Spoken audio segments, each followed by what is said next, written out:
I am. Not tutoring people. That'd sound like you're smart. Why do I get a little icon on my crew thing? More people, There more you fun. go. Well, it's the amount of people have joined and they don't duel. It's like some of them want to learn, but they don't duel, and they only want to duel me. And like, well, I first of think all, that's I, just I I appreciate the fact that they want to duel me because, well, I'm kind of the dude that does the thing, right? Just yeah. the guy that provides the best type of feedback for everyone or whatever. But Well, it's also the fact I uh, think it's just your dominance in EC kind of thing. Like everyone hears about you yeah, and they're yeah, like, "Oh, of course, let me yeah. let me fight him and all." And then I also think it's just like no one else really knows who to ask for it. Like Hello, Jot's a great. Alice. I started the Like stream, by the Jot. way. Oh, okay. Like Jot, Alice, and a few others. They're really good at like teaching certain things to an extent. But I just think that everyone they're like, "Oh, Sin, great," and then they go to you. The thing is also these motherfuckers, T-Rex and Butters, are also great teachers, and these motherfuckers don't play. Wow, this motherfucker Butters was doing. lost 19-6. Wow. Yeah.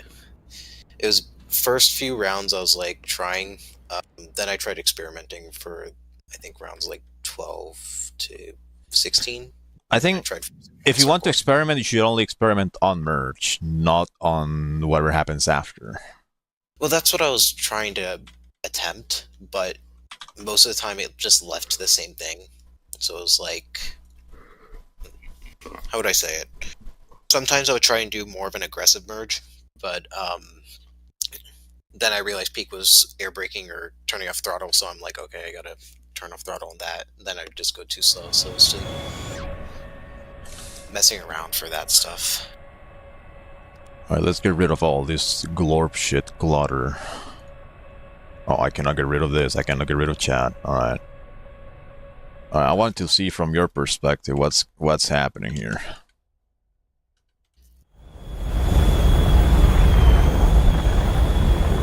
I've been doing well, Alice. I'm still alive for the time being. This might be slightly tiny little bit too fast. So Yeah. it's usually my preference. So like my brain ended up just devolving into merging at around 1050. Mm. Maybe 1,000, but 1,050 is usually my maximum speed on merge, especially on duels, which is a control environment. And this speed usually allows it to just go full vertical, right? Because you have to fight against Yeah. gravity, you're going up. So if you want to merge flat horizontal, so like to force the quote-unquote one circle, you can afford to merge slower and have a quicker. You do a very tight U-turn because you're going slower, right? Yeah. Anyway, let's see. Both of you ended up merging at kind of the same speed. Yeah. So All right, so here I kind okay, here's the thing. I need to make a tutorial on this eventually. So right here, at this very moment, you need to have visual on the guy and take a look at what exactly they're doing. Now here, both of you are going up, but here you're going towards his nose. You're basically going in towards him. So you're either trying to force a head-on or you're trying to just force it into a one circle. But the thing is, if you force a one circle and both of you have speed, that means that either of you can just afford to disengage. So he is not really forced to take the one circle with me. So right here on merge immediately,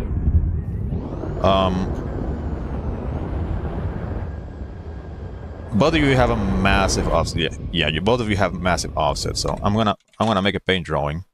Now I know you for the most part already have seen these kind of drawings all the fucking time, but since this is gonna be a recording for hopefully a lot of people to watch, I need to just drive the point across for everyone. yeah.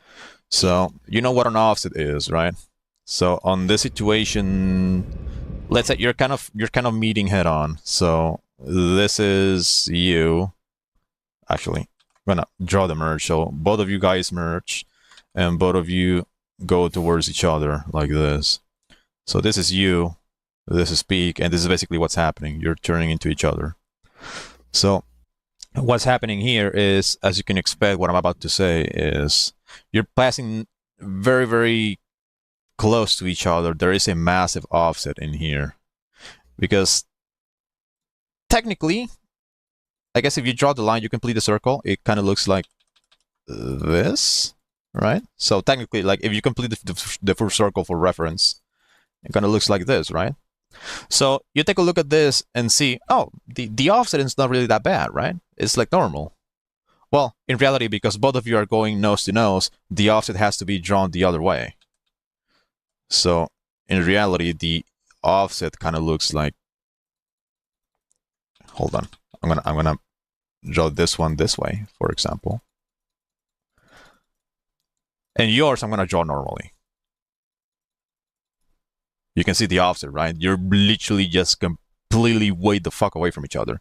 Now, the reason why I'm drawing yours normally and I'm drawing peaks inverted is because both of you are going head on. If it was a tail chase, I will draw the offsets normally. But here you can see, like, if I complete the trajectory like the other way, like both circles are not overlapping each other. There's literally like complete separation from it. And this basically means that there's going to be a head on. So this is a head on. The only reason why you guys are not shooting is because there's a gun timer. But what's going to happen after? Both of you are going to turn into each other. Look, there's another head on. See? Yeah. So let me see what's going to happen here. Okay, well, you just gave Pig your 6. Yeah. So this is like you decide to throw. So you're dead.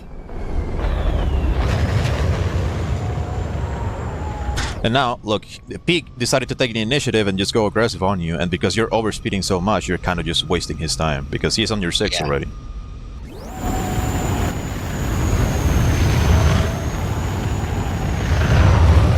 So these are vertical loops. Now, I'm noticing something here. Let me go to your perspective. Where's the player view? Is there no way to see the... View. No. Is usually what it is. You can like set a bind to look for player view. But if oh, you look okay. So the reason why I cannot see your view is because this is Peak's replay. I can only see his. But here, I guess I can kind of just see. So here, you're not chasing his tail anymore. You're allowing him to take a shortcut. Remember what I told you about lag and lead and whatever? So here, you're not chasing his tail anymore. And because it's not a perfect tail chase, it means you're not pulling lag. You're allowing me to take a shortcut onto you. So this is and you're going too fast. Yeah. So you can see here how he's taking a shortcut. Look, you can see it right there, right? So you can see he's not following your trajectory perfectly. He's just taking a shortcut because you're allowing him to. You're not pulling lag.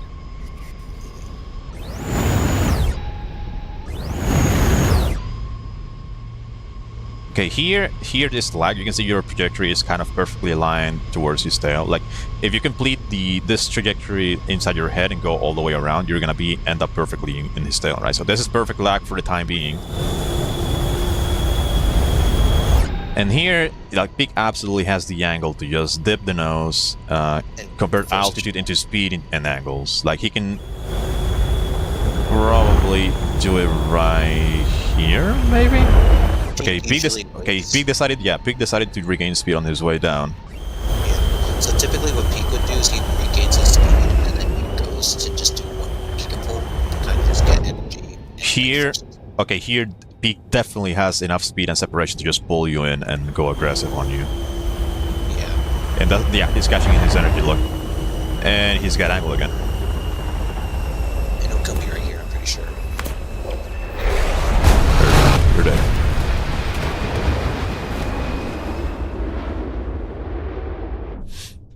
Alright. I'll go to the server. And I'm going to refer you to Learn to Play. Dueling. Rate fights and offsets. And here at the very end, you have two options. You can watch this video, or you can watch a dueling session I had with Notan. It's basically I'm teaching him everything like that I explained here. So whichever you decide to watch is gonna be a good choice. I would probably recommend watching Notan because you can see how he actually learned that shit incredibly quick, and he immediately just puts it into actual practice. But here So here, this video you see right here is how to pull lag, and that's what you didn't do in there. So you might not take it like super seriously, but if you fail to pull lag correctly for just 1 second, you allow Pig to take a shortcut on you and just gain all the position. Right. So that there, like if you need to know exactly what the lag is, then that video is gonna help.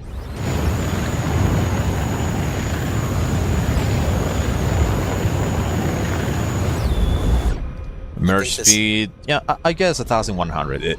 It's fine. It's whatever. Okay, so Pig decides to go a little bit more flat. So usually, what I tend to do when people go flat is I go full vertical and I pull lag. So I'm basically just slotting in behind them.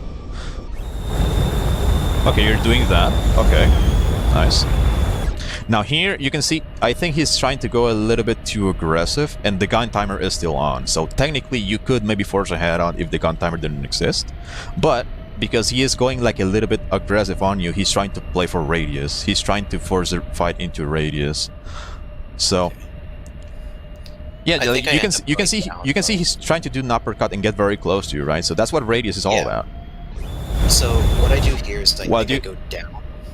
You should, yeah, here you should go down and transition into a raid fight to gain a little bit of separation from you, because he is getting a little bit too close and he's trying to force the radius fight. So the way you prevent the radius fight is you do the opposite of radius, which is lag, and that's the video I told you just a moment ago.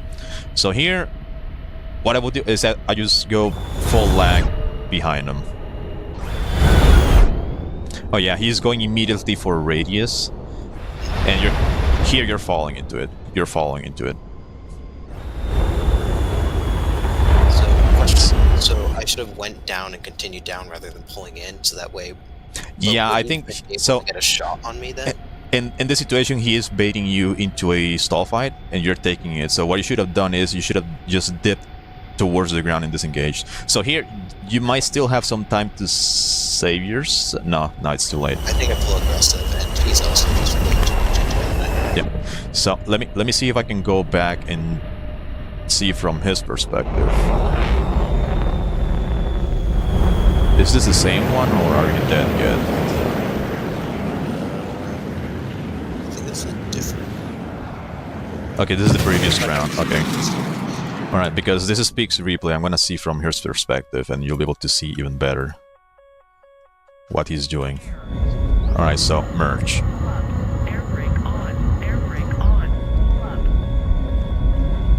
Okay.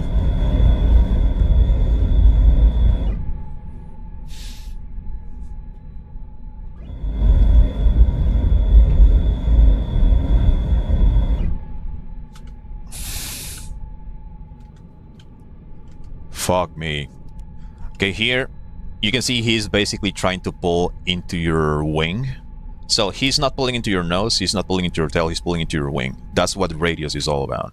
So I'm gonna go to Discord again, go radius, and I'm pretty sure you've seen this little drawing 1,000 times. Yeah. Is he trying to get me parallel to him, basically? Yeah, so here's the thing. So just for reference, for anyone who is watching this and doesn't see the drawings, this is a little drawing that I have regarding radius. And radius is basically like the tightest turn you can achieve on any plane if you pull the stick all the way back. Like, if you pull the stick the hardest it can, this is the tightest radius any plane can have. And here I'm using an example, the F-16. So here's what's happening, Eric. You are this dude. So this is you. This is your min radius. So if you decide to pull the stick all the way back, this is the tightest turn you can have, right? Now, if you have an opponent that is here on the outside, you will have angles. You can pull into him and you kill him, okay? That's very easy to understand, okay? If you have an opponent that is inside your radius, in the safe zone, then it doesn't matter how hard you pull, you will never get angles on him. And then, if your opponent is like in this area, this is what I call the maybe zone. Like, technically they are outside your radius. Sometimes a lot of people will play here, mainly me. I play here all the fucking time. So, in the maybe zone, I'm technically outside your radius, but because making this U-turn is going to take you so long, I will have enough time to react and pull the fuck out of the way and force a stall fight to you and force counterattack. Right, so you get the concept of radius already, okay? So this is you. What Pick is doing is he's trying to get in here. Right here. He's trying to pull into your wing. He's getting inside your radius. And you can see it right here. Like, remember, this is Pick's point of view. So he is pulling into your wing. Look. He's trying to get as close as he can to you. And right here, he's already baiting you into a stall fight. So at this point, you can see he's pulling it decently hard. Look, like he's pulling really hard. He's gonna be trapped up there for a decent amount of time. So what you should do is you should disengage. You need to pull the fuck away because you have speed. You still have time to react. So you need to pull the fuck away towards the ground and just start chasing his tail and force a raid fight. Because yes, if will he have enough altitude to get position back and get another shot on me if I disengage? He will have altitude, yeah. But the thing is, because he is so fucking slow, he's gonna be stuck up there for a little bit too long. So you will have just enough time to run away and neutralize the fight. Okay. You're not necessarily gonna get into his X immediately, but you can neutralize what he's trying to do. So here, you should disengage. So when you see somebody trying to bait you into a stall fight like this, like in a spiral up, if you follow him up, you're gonna fall into his trap. That's literally what he's doing. And here, you decide to not disengage, you just keep going up. Yeah. So, what Peak is trying to do here is another thing that I want to discuss in a tutorial. This is what I would say is like an umbrella. So I'm gonna make a drawing. So Peak is basically just doing like a spiral up this way, right? He's doing something like that. And let's say, for example, you're just kind of following him more or less like this. I don't know. Now, Peak has a lot of momentum on his way up. So he is not going horizontal. He's not going diagonal. Like most of his momentum is just purely up. And because you're purely up, and you can see he's also like inside your radius a little bit, he can afford to land whatever he wants. Because he has full verticality, all he has to do is just roll the plane and use a little bit of rudder, and he will be able to position his fall, so to say, his stall, whatever he needs to. So you can see it kind of is basically just like an umbrella. So you have full vertical momentum. And because you have full vertical momentum, if you control the AOA of the plane and the lift vector and whatever, and you use rudder a lot, you can basically just position your stall to whatever you need, to whatever he needs, so to say. So if Peak is going in a spiral up and he reaches the peak around here, so to say, and let's say you are doing like a little bit of circles around him like this, and here you go behind a little bit, and say for example you're here now. Well, all that Peak has to do is stall his plane into the direction or into the location where you're going to be in the next few seconds, and he's gonna stall perfectly and get the guns on you, and you will be able to see it here. Yeah. Like, he's basically stalling out. Look at the speed. This is basically stalling speed for the F-16. So what is he doing? He is controlling his stall and pointing it to where you're going to go.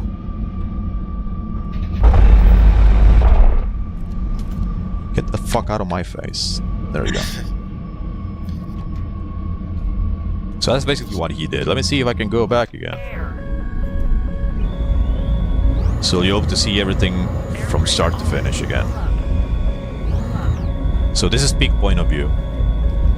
Emerges, looks at you, and immediately look, he's pulling into your wing.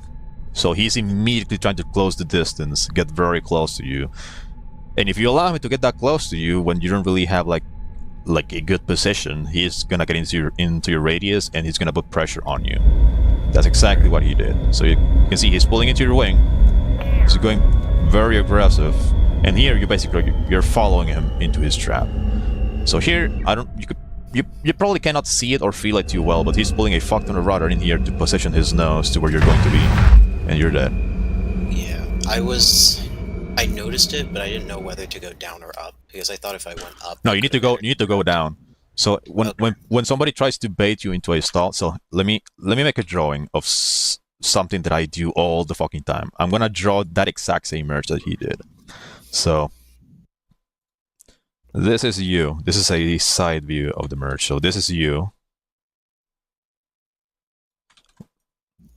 Something like this. Now let's imagine you're dueling against me, and you go full vertical. So this is a full vertical. You just go completely vertical, not horizontal, not flat, just full vertical. Here's what I'm gonna do. I am this guy. I also merge vertical up until this point. At this very point, I will look at my opponent and have a look at what they're doing. If I see you go up like this, I am immediately going to cut Afterburner, maybe even deploy the air brake or just use mana control to pull really hard. And I'm going to do this. I'm going to transition into a diagonal a little bit like this. And then I will go up.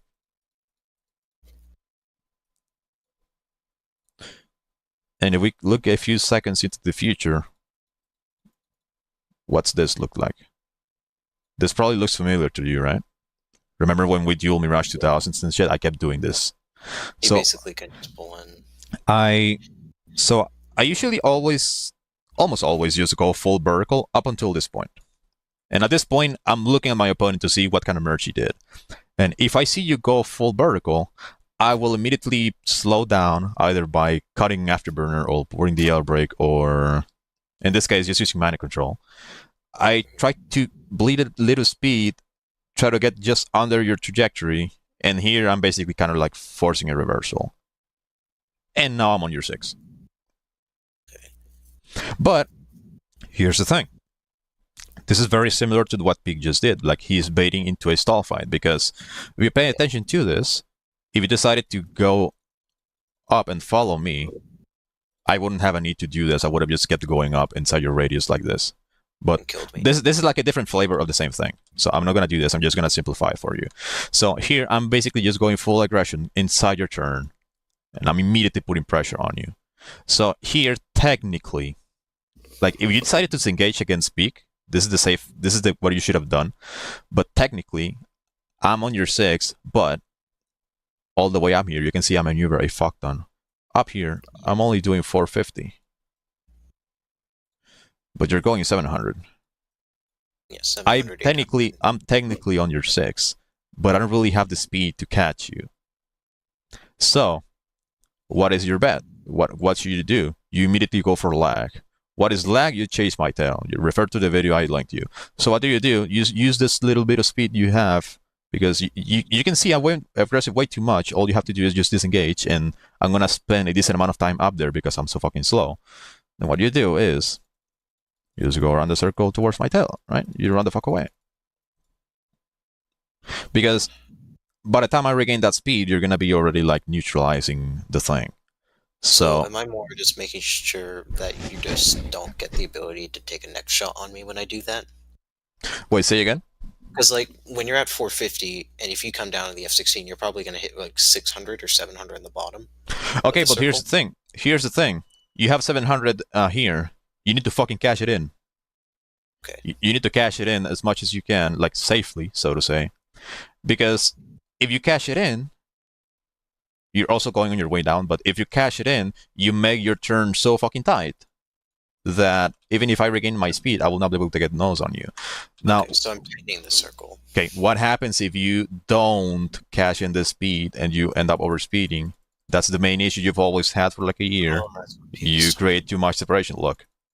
Okay. So if you don't use your speed, you end up having a bigger radius, and this allows me to regain my speed on my way down, and still be on your 6. Okay, that's what he means by extending. Yeah. So the reason why you have to pull is it on this area is gonna be like very like safe, because you're going down. Like gravity is gonna help you retain a lot of speed, but you need to pull hard. So you have a little bit of excess speed. You immediately transition into lag. So chase my tail immediately. Get the fuck away from me. Don't fall into my trap.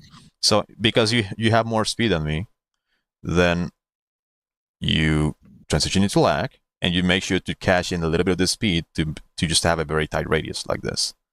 And then at the end of this, like technically I went aggressive on you and I was on your 6, but you managed to get away. So now you neutralized it. So it's gonna be like you're gonna be basically canceling out what I just tried doing. Okay. Okay, that makes way more sense, honestly, about extending. Wait, 'cause- Okay, so that's what you should have done. So, are you dead already? I think you died. Hold on, let me do it one more time. So remember, this is Peak's point of view. So he's immediately going aggressive and trying to bait you. And look at his speed. Look, he's trying to cash it in a decent amount. So right here at this point, or when he gets a little bit slower, like this, you immediately disengage because look, you have speed. You have a decent amount of speed. You need to disengage and immediately go for lag. Just chase his tail. Like, let him waste his fucking speed in here because his nose is still pointing up, right? So he's getting slow, his nose is still pointed up. So that means that he's gonna spend a decent amount of seconds up here. So because you have your speed and you're going horizontal, that means you can just point your nose towards the ground and transition to lag just a lot cheaper. Basically immediately. So right here at this point you have to disengage. Don't fall for his trap. That's exactly what he's trying to do. But you decide to follow him up. All he has to do is kind of do like the little umbrella. Like he kind of did it a little bit like here. You can see his vertical momentum is like very pronounced here. And then all he has to do here is just control his stall to where you're going to be. And you're dead. If he misses that shot, would it be able for me to like go around him? I don't think so because both of you were. He was very close to your 6, and both of you were completely out of speed. So yeah, I think you were cooked. You followed him up. You fell into his trap. You were cooked. Okay, all right, let's go back to your point of view. Yeah, say again. I'll make a few more mistakes on the extending part and tightening. I think in like the next 3 or 4 duels. Here's the other thing you need to keep in mind at all times. The thing I made about separation. Yeah. So you always need to control your separation. If you just retain too much speed and you don't even know what to do with it, you're basically just creating separation and you don't even know what for. And the other guy is just gonna slow down on your 6 and he's gonna kill you. So you always have to make sure you tighten the radius. So this is like an example I use with the sniper and using offsets.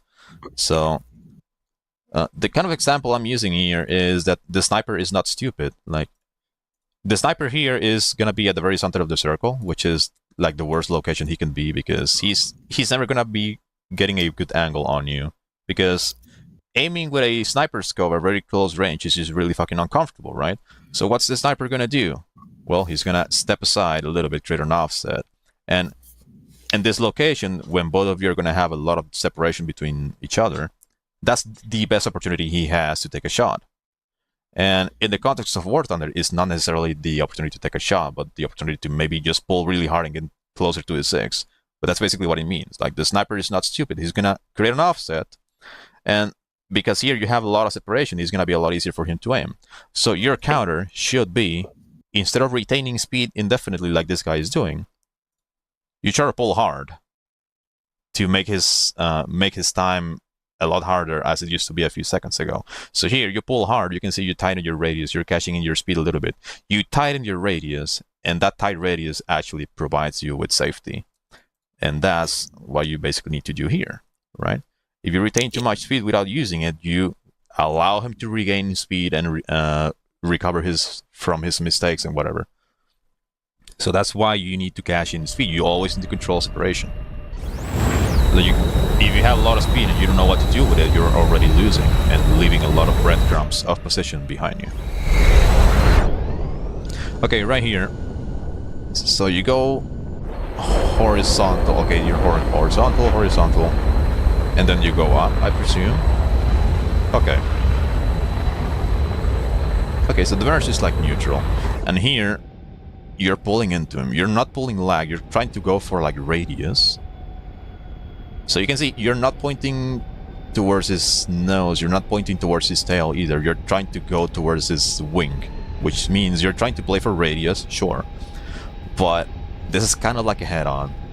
If you try to play for radius in something that looks like a head-on, that means you're gonna get very close to him, And once you pass each other, congratulations, you now have a massive offset and there's gonna be a head-on next. Like this. Look, now you have to do a gigantic U-turn to figure out what you want to do after. So this is already a massive, massive offset. And here, both of you are gonna pull into each other and there's gonna be a head-on. Watch. Correct. I was correct. Almost a head-on.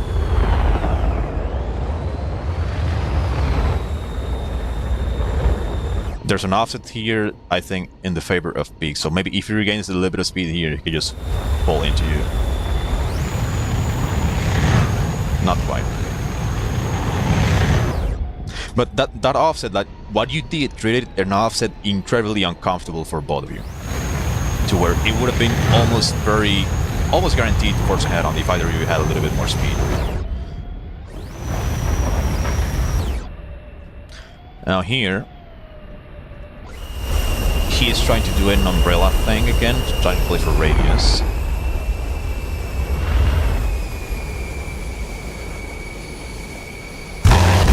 Nice, okay, that was good. But what you basically did is you're trying to play for radius.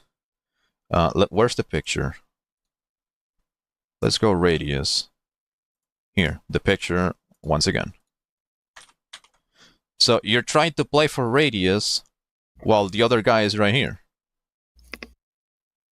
Yeah, that's very like unsafe. Like if you want to play for radius, you should try to like at least come from this angle. So you can see you're flying towards his wing, getting very close to him, or from this angle, or from this angle. Right? You're trying to play for radius while you're coming from this direction. And what's going to happen here is, well, this dude is flying in this direction, and you're flying in this direction. So you're kind of just forcing a head-on. And this is going to cause... Let me see if I can draw it again. So you kind of came from around this angle, and he was going around here. So the very moment you pass each other, you create a very uncomfortable offset to where it's going to be very easy to force another head-on. Right? Like you're trying to pull into him when he's already coming like head-on towards you. Like, yeah, that's how you get head-ons every single time. And I guess like head-ons is like, okay, sure, you can do whatever you want, because after all, most of us are practicing duels to do better on EC, even if it's shitters or whatever. So in EC, everything is valid. However, you cannot force head-ons if your aim is dog shit. And also, even if your aim is like super goated, it's still gonna be 50-50, because maybe the other guy gets lucky and you die. So you're basically trying to play a very risky game that could be easily avoided by just not being dumb.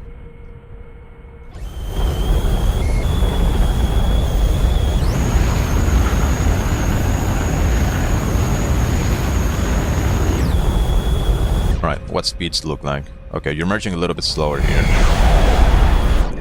That was very... You literally lost like half a second of position in there because you were not aligned before merge. And now you're overspeeding. You're not using mana control. I am. Yeah, in the span of 2 seconds, you make 2 mistakes. So you didn't... Your merge was bad. When you passed next to Big, your merge was bad. You were not pre-rolled towards the location you wanted to go to. And then you just decide to merge with damping, and now you have a big circle.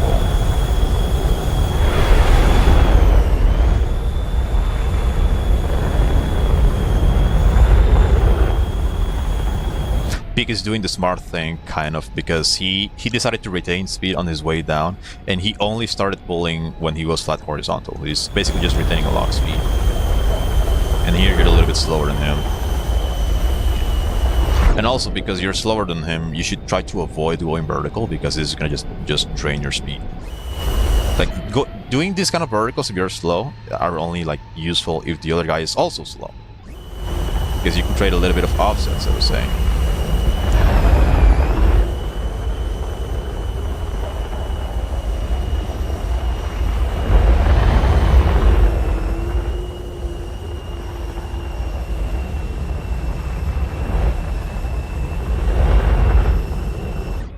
Here, what you could have maybe tried doing, if you could have tried pulling into his wing and force a stall fight.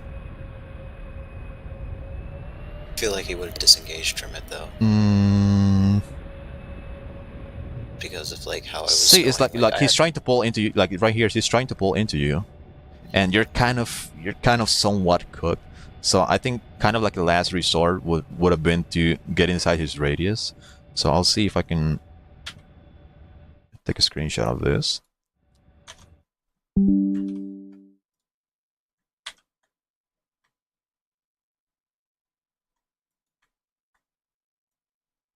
Ah, fuck me. Okay.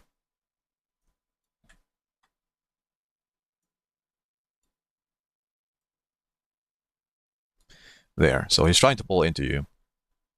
So you can see he's already like at stalling speed. So his radius is gonna be very easy to predict. It's gonna be basically this. Like you just complete the circle, and that's gonna be his radius. So what you could have done here is you could have pulled into his wing.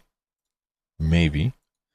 It would have taken a little bit, but you could have pulled into his wing and try to just get inside this area to maybe force a stall fight. Maybe he would end up in a better position, or maybe you do end up in a better position. Okay. So right here, you could have just maybe gone up and maybe used like the umbrella that I explained earlier. You could have maybe used an umbrella to force a stall fight with him. But here, this looks more like a raid fight than a stall fight. So like both, the dogfight is just like very flat. It's like very two-dimensional. It's very raid fighty, so to say. So maybe it wasn't the best opportunity to force that. But I think if he was a little bit closer, then sure. I think here the next turn he kills me, just because of the speed difference he has. Yeah, here he decides to regain a little bit of speed horizontal. Yeah. So the next turn he'll kill me. Sure. Yeah. You can see how he's very carefully regaining speed on the horizontal. Yeah. He's trying to find a good opportunity, like in an offset, to gain some separation from you. There. Yeah, so just you can see how close he is to his 6, and here you have separation. Look, it looks like an egg. So I think right here, maybe he will be able to pull into you. There's separation here. I guess maybe he's trying to regain a little bit of more speed to just make it safer. Yeah. So. But the thing is, I think peak might have taken too long, and he'll also allow you to regain speed. But he's still holding position on your 6, so we'll see. Or here he is cashing in a little bit. He goes for a shot. Okay, hold on. I want to see this. I want to see this from his perspective. Okay, yeah, you're cooked. Yeah.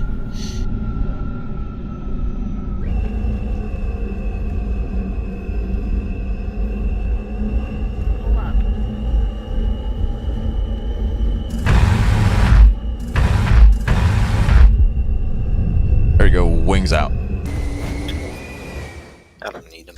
Okay, so like, there's like a bunch of different like random things happening on this dogfight, but like for the most part, you definitely need to watch the video about lag. So you go to raid fights and offsets. You watch the last one. Like this one and this one are basically the same thing. On this one, I explain the thing, and on this one, I explain the thing to somebody, and they actually learn from it. So this is going to teach you how to pull lag. So every single dogfight should always be a lag pursuit, unless the situation allows otherwise. Okay. If somebody like Peak tries to go aggressive on you, the way you can say nope to whatever he's doing is you pull lag. The way you run away from things is by pulling lag. In order to pull lag, you need to do it properly. And then the other thing is merges. I don't want to point out merges too much because I still want to do a tutorial on that. But the other thing is, well, you tried playing for radius when the guy was coming head on. And the way you're kind of like merging or doing different things is just very prone to causing a lot of head-ons, unfortunately. Okay. And then also locking on merge, like you wasted like 1.5 seconds on merge because you didn't pull hard enough immediately, and you were not aligned perfectly to the direction you wanted to go to.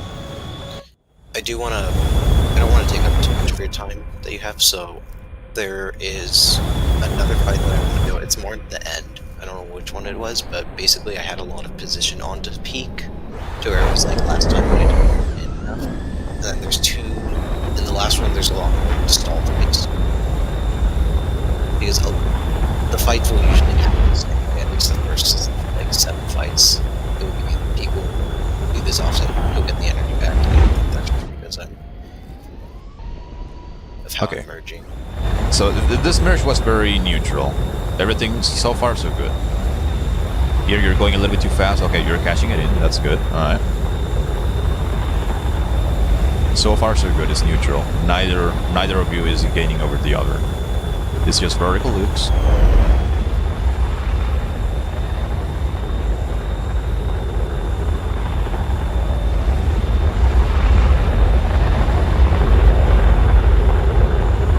Yeah, so far so good. Yeah, you can see. Look, it's been quite a few seconds of dogfight, and look, you're almost like equally far away from each other's 6. So this is like very, very neutral. Okay. Yeah. So far so good.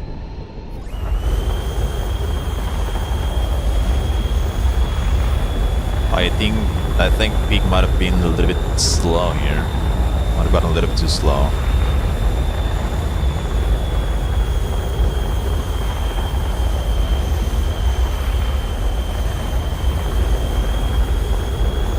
Okay, I want to see this right fight from the side. I want to see if there's an offset going. No. Look, you're basically just equally far away from each other's tail, so both of you are doing a good job. Well, at least vertical loops are not very, very complicated. I already told you when you need to pull hard enough and when you need to regain speed. Yeah. Okay, I just noticed something. It's not a mistake, but I want to make a drawing on this. And this is like the best example to do it.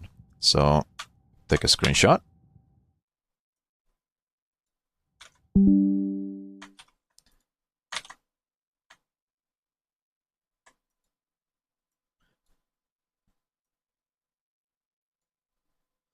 There is something you have to be very careful with, and it has to do with separation.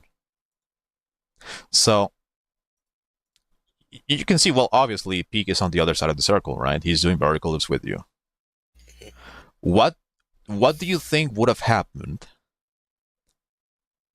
if you decided to regain a little bit too much speed starting from here? You create separation, Probably right? could pulled into him and got a shot. If you regain speed a little bit too early, be careful with this. So, you know you have to regain speed on your way down on vertical loops. However, if you relax your pull a little bit too early, that means you create separation this way. And then when you have the speed, then sure, you can start pulling, but you can see it's going to take you longer to do this turn, right? This is like a 90-degree turn, so to say. Well, if you extend a little bit too much, then it's not going to be a 90-degree turn. It's going to be like 100. So it's going to technically take you longer to start going up again. So you got to be careful with trying to regain speed a little bit too early, unless you want to create an offset. So let's say, for example, Peak was a little bit like more around here. So you would be closer to his 6, right? And he's still going up. So he's doing the vertical loops with you. Now, let's say that you are close to his 6, like this. So you have position on him. And he's also a little bit slow. Let's say, for example, he's like, I don't know, like 550. 550 on your way up is not very good because you cannot afford to let go of the stick. You still have to keep pulling. And by the time he reaches around this altitude, he's going to be even slower. He's going to be 450. And by the time he reaches this altitude, he's going to be even slower, 400. So in this situation, hypothetically, if you had position on them, what you could do on purpose is you could extend away this way to create separation from him on purpose and get a better angle. So when you decide to pull in really hard on the stick, you cash in all that little precious energy you got, and look, you have more separation from him, and you have better angles to shoot your guns. Okay? Makes I sense? think Peak did that to me. Yeah, three so times. if you're in vertical loops and you have position on the guy, and hopefully he is a little bit slower than you, then you can do this. You can regain speed preemptively like earlier. So you start relaxing your pull at around here. So you're basically going this way, regaining speed. This allows you to create separation and get a better angle on him. Okay. And because you're going down, gravity is going to help you regain your speed. And you also regain speed all this area. That means you can do a very, very nasty fucking U-turn here with manual control and immediately get angles on him, whatever he is. So it doesn't matter if he is all the way up here or if he is here. You're going to have enough speed and separation to pull into him and kill him, whatever the fuck he is. Okay. Question. So if Peaks realized that, and if he saw that, let's say, what could he do to counter that? Or is there no counter to it when you're going up? Okay, so if Peak is losing, so you can see hypothetically Peak is here, so you have position on him, and he is this slow. There's jack shit he can do. He's dead. Okay. So it's only when you're going down you have the opportunity to do that. So if you're like perfect, like similar energy states, and you're going down, you're kind of the one who has an advantage to where you can extend slightly and put it. I mean, well, you can do it the other perceived way. Let's say, for example, you are now green and Peak is the other dude, so you're going up. But let's say, for example, Peak is around here. This is gonna be like a little bit more difficult scenario to get because in order to make this work, he would have to be like very, very, very close, like to your nose. You would have to be very close to his six. Let's say, for example, Peak is here, and he's basically just fucking stalling out, like he is 350 or something. Well, if you have a little bit of energy with him, what you could do is you could either extend away just a little bit this way to create separation and then pull him in, or you could keep going vertical for a little bit and then pull into him. So that's another way.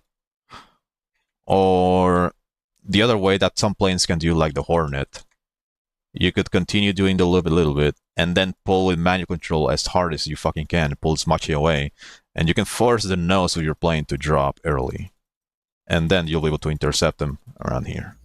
Okay. But this one is a lot easier to do. Like any kind of person should be able to see this kind of opportunity. So that's why it's like very obvious. It's like very intuitive, like very easy to see this. So if you had this much position, like you can just get angles in different ways. But like when the guy is that vulnerable and you're a little bit too close, you can actually afford to create separation because they're way too fucking slow. What are they gonna do? Run away? No, they can't. So if you have position on the other guy and they're also slow, you can actually afford to create separation whatever way you need to just get angles on him. But this example is not like the best because again, like the guy will need to be like very, very, very, very close to your nose in here because again, like remember, he's gonna be regaining speed and getting away from you. So it would have to be like a very, very obvious advantage. And also, if you had this much advantage, it's very likely you would have killed him earlier, to be honest. So Okay.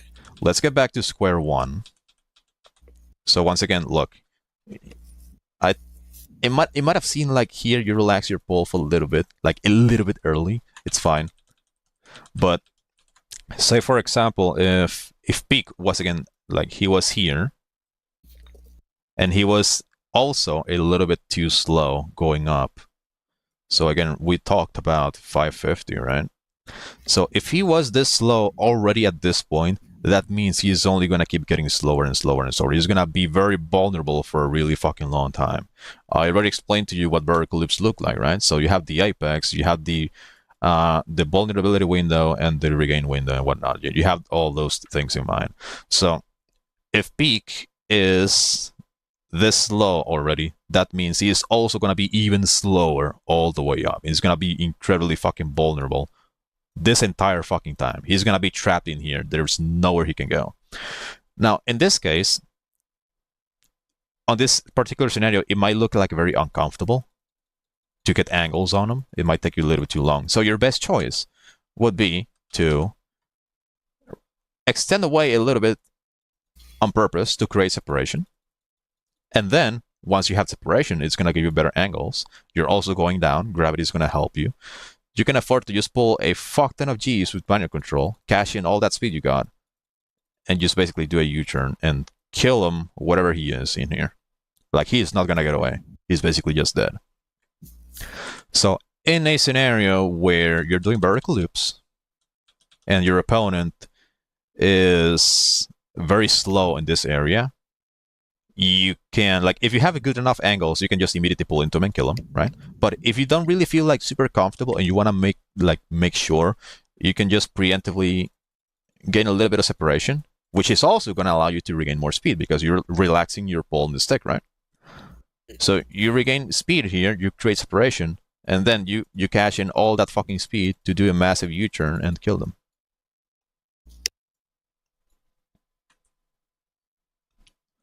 But so far, you can see both of you are kind of equally far away from each other's tail. You can see, like, we're basically perfectly opposite from each other. There's didn't know. Yeah, there's a tiny little offset, so that it's going to be very difficult to see. But yeah, so far it's very neutral. So I don't exactly know what's going to happen next. I think this one we fuel fight in.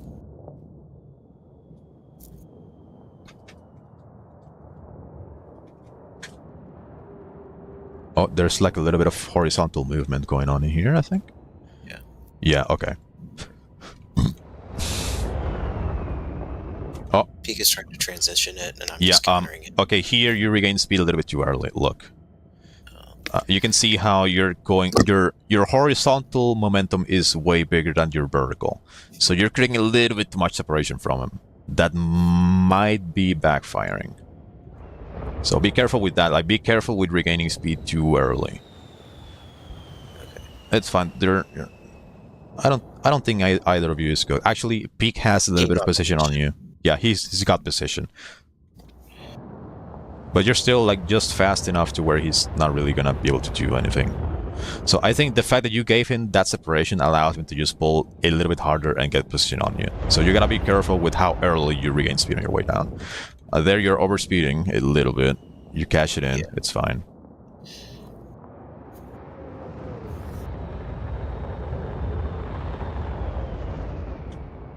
What was I doing? You might have created a little bit separation in here. Yeah. Okay, hold on. I don't know what's happening here. I should have went back down. I think I got too scared. Okay, here you're not pulling lag correctly. Look, you're allowing him to take a massive shortcut on you because you're not pulling lag. Okay. Look at the shortcut he's taking on you, because you're not taking. Look at the yellow, so you can see you kind of. Yeah, you can see how different it is from him. Like, he's basically just taking a shortcut. Like, he doesn't have to go all this way down here. How do I enable? There you go. Okay, so he doesn't have to follow the yellow thingy. Like, he's just taking a shortcut because you're allowing him. So right there, you allow him to go aggressive and take shots on you. And if you end up fighting against somebody very autistic like me, those shots would connect and you explode. So again, you failed to pull lag correctly in there. And failing to pull lag is exactly the same as allowing your opponent to take a shortcut into you. You're not pulling lag either. Look, he's basically just doing an uppercut and he's going to pull lead into this direction where you're going to be. So once again, he's taking a shortcut because you're not pulling lag.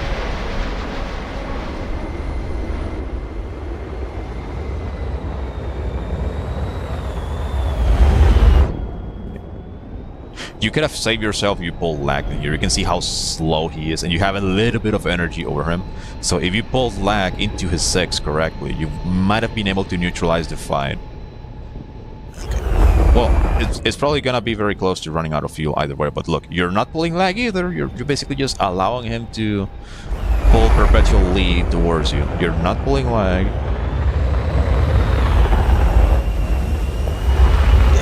Look how fucking slow he... Oh, he's out of fuel, I think. Okay, yeah. Well, okay. You need to learn how to pull lag. Like I said, most of the fights will be repetitive about the things you just said. Oh, let me read the fucking chat. I forgot I was streaming. I learned in my 18 versus 16 duels against Peak. My best chance to win was to try to bait him to stall fight or rolling scissors. It depends on the matchup. Sometimes that's your best choice, literally. He's so good at pulling perfect lag, though, so it really rarely happens. Yep. So, the thing is, if you try to bait into radius, anything related to radius, like the other guy can just neuter it instantly by just pulling perfect lag. So,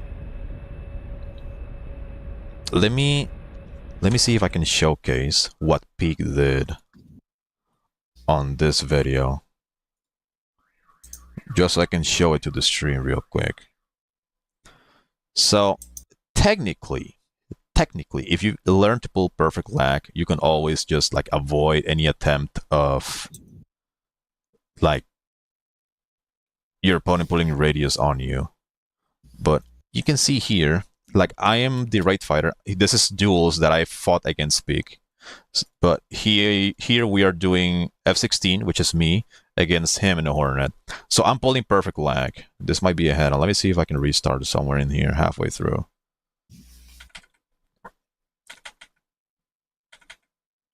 See if I can start at the very beginning of the duel. There. So he's in the Hornet, I'm on the F16. I'm gonna be pulling perfect lag, and he's gonna be trying to play for radius. Now this is merge. Nothing is happening just yet. We're just setting up on merge. And now we just got started. So you will see me, I'm pulling perfect lag behind his tail. And his job is to try to make the trajectory as twisty as possible. So to try to like throw me off. So you can see how he's basically trying to like do turns to the left. Like here, he's trying to play for radius into the left. And sometimes he's going to change into the right. Like he's trying to make the trajectory very twisty because that interferes with me pulling radius, rate fighting properly. So here, he's just pulling into the left. So what I have to do is I have to play on the outside on the opposite location. And here, look, he's transitioning into the right. So he's trying to make the rate fight as twisty as possible. And the more twisty he makes it, if he does it properly, the more difficult it's going to be for me to rate fight him. So I'm still pulling perfect lag behind him, okay? Here, he tries to pull lead into the right, so he's trying to pull to get into my minimum radius on my right side. And my counter, as the guy who's pulling lag, is to do the opposite. I just go towards the left. So I'm using the smoke for reference. So in this case, he's trying to pull to the right. What I'm going to do is I'm going to jump over the smoke and I'm going to ride on the outside on the left. This is how you pull lag, by the way. Here, I jumped over the smoke and I'm going into his left.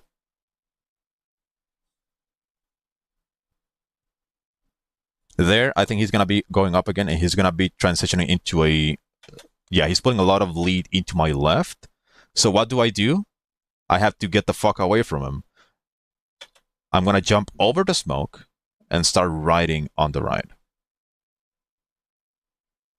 Like this. That's how you pull lag. He's still pulling into my left. So what I have to do is I have to go to the right. To stay the fuck away from him. And that's the thing, like, technically, I am in the better rate fighter. The Hornet is not particularly good at rate fighting. However, if the guy plays for radius correctly, which he is, he can survive the rate fight almost indefinitely. So, playing for radius, it's basically a sort of rate fighting. So, let me continue the thing.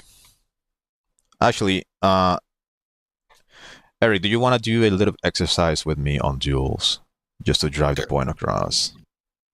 I'm not sure if I'll be the best, but I'll do my best. It doesn't matter, you just have to do what I tell you. Cool. Okay, I'm gonna show the chat how to pull lead and how to pull lag and how to play for radius, okay? I'm gonna play the F16 against Eric on the Hornet. Do you have the Hornet? I do not have the Hornet. You don't have the fucking Hornet. Of course you don't. Okay, take the Mirage. Actually, no, take the F16. I'm gonna be the one in the Hornet, just to make it opposite. Okay. All right. Eric, invite the session. I'm gonna fly the Hornet, and you are gonna fly the F16. You're gonna be a rate fighter. I'm gonna be the one for radius. Got it. By the way, is the F-18D any different than the Cs? Yeah, it's dog shit. Okay. It's That's the heavier, point. has the worst engine. Alright. Okay, empty loadout. I need you to enable the smoke, by the way. I got you. Now we're just gonna be doing circles around each other, but I don't want you to shoot. I just want you to keep chasing my tail perfectly. Just keep chasing my smoke. Got it.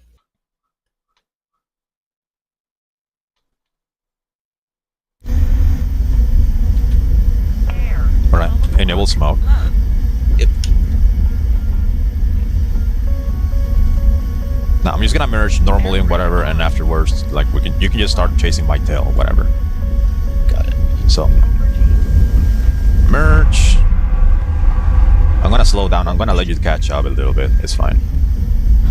So I just want you to chase my tail perfectly. Just align your smoke with mine.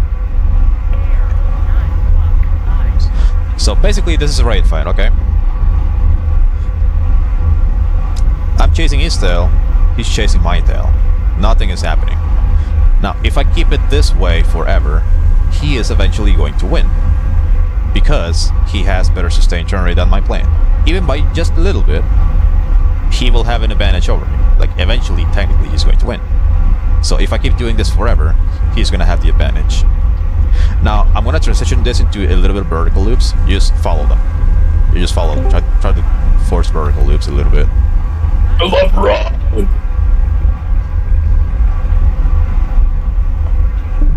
Like this. And just keep chasing each other's tails without doing the twisty thing. So, we're still in a raid fight. Now, technically, we are using all 3 dimensions of space, right? So we're using depth, we're using like the x-axis, we're using altitude, like all 3 dimensions of space, we're using them. However, if you take a look at the raid fight we're having, there's only 2 dimensions involved. There's only depth, because he's in front of me far away, and there's altitude, because we're going up and down. But you can see this dimension here is not being used, okay? So even though we are using all 3 dimensions of space, the raid fight itself, it's only involving 2, technically. Because you can see this dimension here is not being used at all, okay? Now what does this mean? Because there's only 2 dimensions being involved in the raid fight, the raid fighter has the advantage. Your job as a raid fighter is to try to just only involve 2 dimensions in a raid fight, because that's how you maximize the sustained turn rate.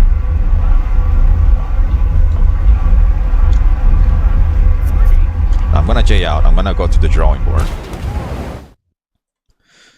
So the way you visualize 2-dimensional raid fights is, I'm gonna draw a line down here. This is gonna be the ground. This is the ground. So if I'm doing loops like this, so we're raid fighting horizontally like this, chasing each other's tail. So there's only 2 dimensions involved, right? Basically. Now, if there's a raid fight that is going like this, which is kind of what I just showed,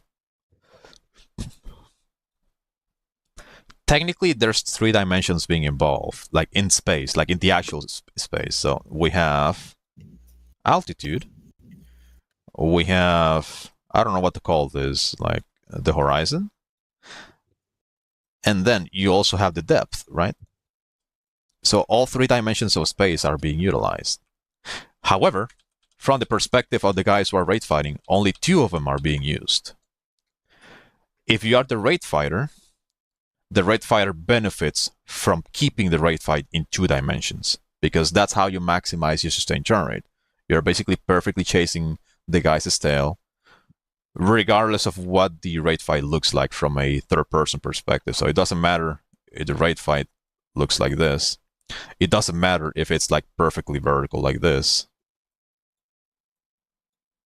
Like technically all 3 dimensions of space are being used, but from the perspective of the guys who are doing the raid fighting, only 2 dimensions are being used. So in 2-dimensional raid fights, the raid fighter has the advantage, because they will be able to maximize the sustained turn rate. Okay, let's spawn again.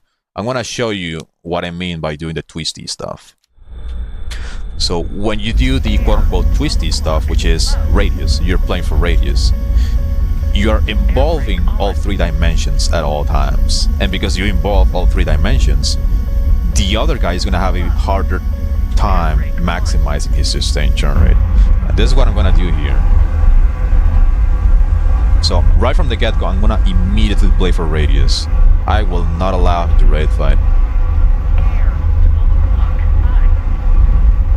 So playing for radius basically means I'm trying to pull into his wing as much as I can.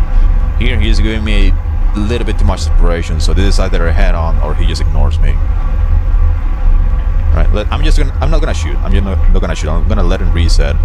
And look, I'm making the trajectory all twisty at all times. That means that if he doesn't pull proper lag, and if he doesn't do it immediately, he will not be able to raid fight at all. Like, look, how is he supposed to be raid fighting when I'm doing all the twisty, weird shit like this? Right now, I'm basically inside his radius. Or at least so far away from his nose that it doesn't matter how hard he pulls, he's never gonna get angles on me. Here, I'm still inside his radius. What happens if he follows me into a stall fight? He dies. Here, I'm gonna maximize my momentum up. This allows me to pull AOA. I'm gonna do the umbrella, so to say, what I explained earlier. And I can position my trajectory wherever I need. Now here, he's kind of... oh, packet loss. He's basically just playing into my game. Here, I can just play safe. I can stay inside his radius forever, and he's never gonna be able to get guns on me. But this is the point of why you want to make the trajectories all twisty. Because if you involve all 3 dimensions during a raid fight, he will not be able to maximize his sustained turn rate. Here I'm gonna try to do the funny. I'm doing the umbrella again, so I'm pointing my stall to where he's going to go. And here I have a shot, right? So I have angles in here. I could have just pointed my nose on him and he dies. Alright, let's reset. Let's try that again. Now, when you're making the trajectory twisty, it's not necessarily like on whatever direction you want. No, follow the tutorial for radius. So again, playing for radius means you're pulling towards the inside of the turn right here. You're trying to play either on the maybe zone, what I determined the maybe zone, or the save, right? So you're basically trying to get like flying formation with them. This is what radius is all about. Like, if you want to play for radius, you want to optimally, you want to get like in the safe zone, hopefully like very close to their 6, so you can just kill them immediately. But for the most part, you want to get inside this area, so you're basically pulling towards their wing, towards their side, and you're gonna be kind of like flying information with them. That's what playing for radius is. Because if you're in this location, maybe you don't have good enough angles, but it doesn't matter what the fuck he does. He's not gonna be able to pull into you. You're literally completely safe from being outrated. And that's the thing. If you play for radius, for the most part, it's gonna allow you to survive a raid fight indefinitely. Maybe not on something like the Mirage 2000, because it just bleeds way too much speed. But something like the Hornet against the F-16, you can survive the raid fight indefinitely by staying inside the other guy's radius. Or, if you learn to play on the maybe zone of your opponent, it requires you to know what his radius is. So you need to know the plane itself that he is flying. But if you learn to fly in the maybe zone, you can bait the guy into pulling into you. And because making this turn is going to take a decent amount of time, you will have enough time to just pull out of the way and get inside his radius and maybe force a stall fight or a counterattack. But the twisty stuff that you see on the video, or like my explanation, is you're trying to get into either radius you can. Whichever radius looks more juicy, depending on whatever the guy is doing, you want to get in it immediately. That's why on that little clip I showed you earlier, let's see here, he does all the twisty stuff. So he's going to the left, he's going to the right here. So you can see here, he's trying to get into my left radius, right? So what do? I just do the complete opposite and I go all the way to the right. Stay the fuck away from him. Here, once again, he's trying to pull into my left radius. He's trying to do the twisty stuff, so to say. He's getting into my left radius. What do? I, quote-unquote, hop over the smoke and go towards the right. So the opposite direction where he's trying to go. That's how you pull lag. Now here, look. Pay attention to this. Here, he is not going anywhere. Here, he is neither going to my left. He is neither going to my right. He is just going in a straight line. On this little trajectory here, he is only involving 2 dimensions on the right side, not 3. And because he is only involving 2 dimensions, this allows me to maximize my sustained turn rate, even by just a little bit, just a few seconds. I will be able to, like, at least keep it neutral to my advantage. Like, he's gonna be playing to my advantage. So here, look, he is not going to the left or the right. He is only involving 2 dimensions on the right side. You can see this dimension on the horizon is not being used. So a 2-dimensional right fight is exactly what I want. And he is allowing me to basically just enjoy the game that my plane is best at. Here, once again, he is just we're doing vertical loops, and he's not doing anything. So for around 1.5 loops, he didn't do anything. Now he's doing something different. Now he's trying to pull into my left radius. So now he's trying to do something. So what do? I have to go to the opposite direction. I hop over the smoke, so I jump over it, and I go towards the right. And I start chasing his tail, like this. That's what pulling perfect lag looks like. So he is trying to get into my left radius, and I'm doing the opposite, that the counter of it is just pulling lag. So even though he is in a Hornet, which cannot raid fight, he still manages to survive the raid fight basically indefinitely. He made a mistake and crashed with whatever, like, you get the point. I'm gonna showcase Duels one more round. So this is merge, nothing really interesting happened on merge. And right now, the real fight just started. Okay, like immediately, you can probably visualize that very quickly. He's trying to pull into my left. There he goes very aggressive into my left. So what you're going to see me do is I'm going to point towards, like, this direction, towards the right. Just the fuck away from him, like this. See? I'm basically riding over his smoke on the far right side because he is pulling to my left. Now here, I think he's going to transition into a pull to my right. Nope, he's still going to my left. So my counter to this is just going to the right, just pulling perfect lag. Because if I play on the left side, I would be a little bit too close to him. And if I get a little bit too close to him and he manages to force a reversal or pour pressure on me, I'm going to get slower. And if I get slow, very close to a Hornet, I'm fucking dead, right? So that's what you don't want. So he's still pulling into my left. What do? I just keep going to the far right. I want to see if he changes direction sometime.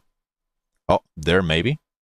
Okay, now he changed direction to my right. What I'm going to do, I'm going to hop over the smoke. I'm going to hop over the smoke eventually. I don't really have good enough angles to go aggressive on him. I know the F-16 just cannot do this. So what do? I hop over the smoke and I start riding on the left. See? Now I'm on the left side of his smoke. And the reason why I want to be on the left side of the smoke is because this is going to be the longest path for his nose to... If he decides to pull aggressive on me, this is going to be the longest path he's going to have to pull.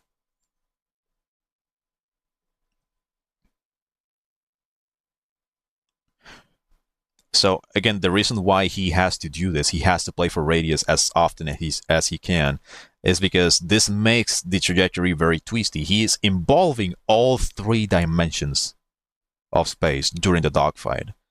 And that's what hurts the raid fighter. Because if I want to maximize my sustained turn rate, I want to keep it 2-dimensional. If the guy playing for radius actually wants to play for radius, of course, he wants to keep it 3-dimensional. Now here, I see an opportunity.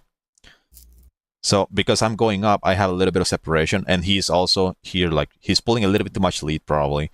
So this allows me to just pull a fuck ton of rudder, pull a fuck ton of lead to where he's going to be, and basically just intercept his flight path here. And I think I missed the shots because I fucking suck. Never mind. So that's basically how you pull lag, if you're still watching, Eric. Yeah. Alright, I want to keep viewing your replay, just for a little bit, before I get bored and leave. The ladder fights would be nice though, because those are more stall fights, and I mean, stall fights are very straightforward. You just avoid the nose when it comes down, and you try to intercept when you are above. there was one specific fight that I had. I think it was like what happened was I kind of or something, and I just let him get position on me for some reason. I want some help with that one. Alright, Eric, let's see what's gonna happen here.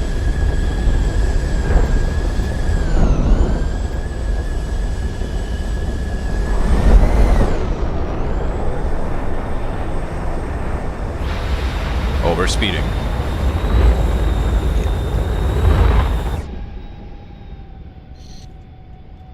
Might not have been too much, but every single little bit of breadcrumbs of position you leave behind, the other guy can use to win, okay?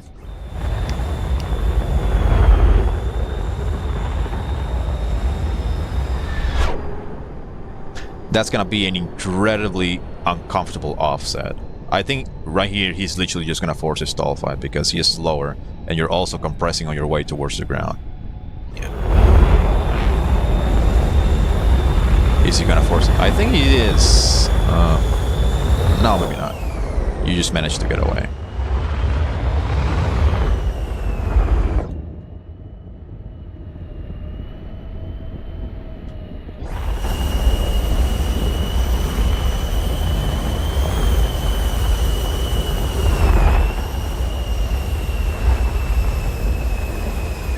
I think up here you could have probably deployed flaps and just pull a lot more aggressively towards him. Yeah, you definitely have enough separation to could have done that. So on this kind of stall fights, you definitely want to get as close as you can into his radius, like next to his wing. But here you're kind of trying to like raid fight, even though the fight is so close. It's fine though. I guess it's like it's not necessarily over yet.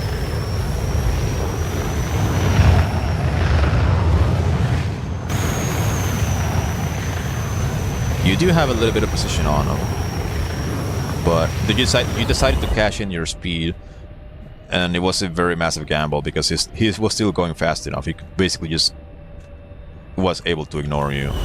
So you cash in your speed for nothing.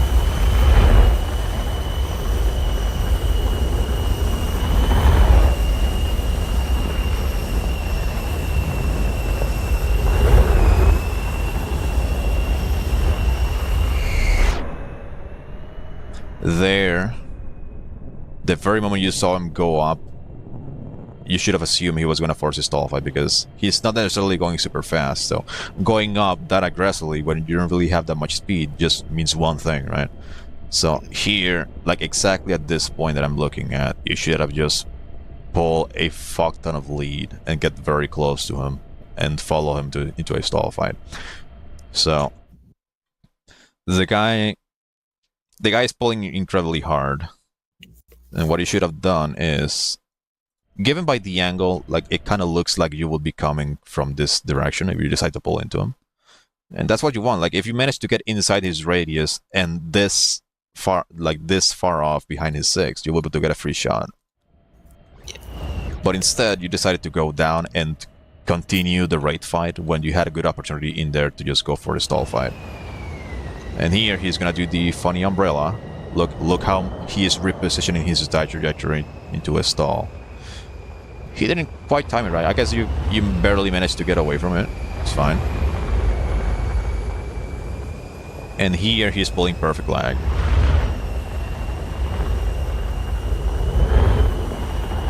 He's trying to go into a stall fight again. Almost a head-on. That feels very risky because the ground is so close, and here you are dead. Look here. Look how flat this section is here on the yellow line. So this, from starting from around here, all the way to like there, it looked a little bit too flat. So when I say it looks a little bit too flat, it kind of means like you didn't really do anything on this trajectory. So you're basically almost like flying in a straight line. Look how flat that looks. All the way from here to here. I guess maybe you were rolling the plane, but also like you should probably time these a little bit earlier so you don't spend time rolling the plane and doing nothing. So because you flew in a straight line, that basically means you're overshooting in front of them. And you die.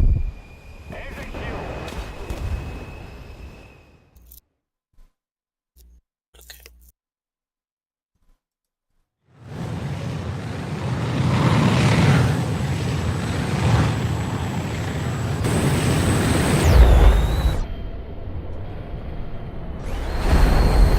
I think that was all. Man, I fucking hate this. This camera is dog shit. I'm just gonna watch it normally from this. Yeah. Okay, full vertical. You go towards his tail. That's a very uncomfortable offset. And you can see he's trying to pull up. Maybe he's gonna try to force a stall fight or something. Oh yeah, he is. Now, you have to get the fuck out of his nose. So you have to pull lag or get inside his radius because, yeah, if you follow him up, you're gonna basically fall into his trap. See, he's doing the little umbrella thing, so he has a lot of positive momentum, and he's just using a fucking rudder and roll to position his stall fight to where you're going to be in a few seconds. And you're dead. So, let's see, let's go back.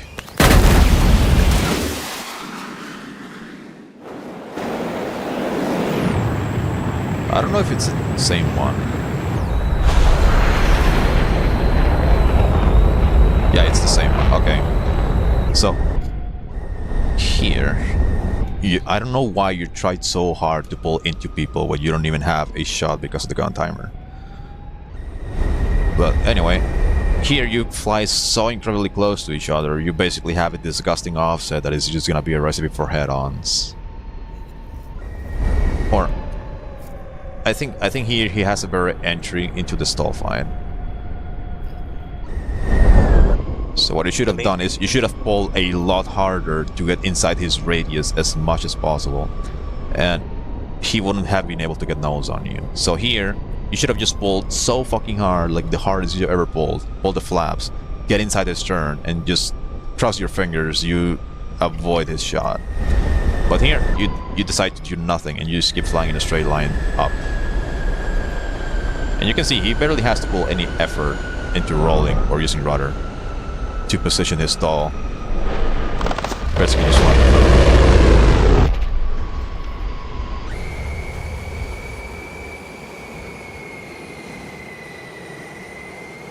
No, most of the time I just ignore the gun timer because it's just like in EC there's no gun timer. Most people are just gonna either pull in or extend away. So Well, but it just happens that you're learning or trying to learn to duel, and you're also dueling against Peak. yeah, And this is not easy. it isn't, but it's just weird to distinguish those two environments. Alright, you wanna do a few rounds? Yeah, let me just use the restroom quickly. Alright, hurry up.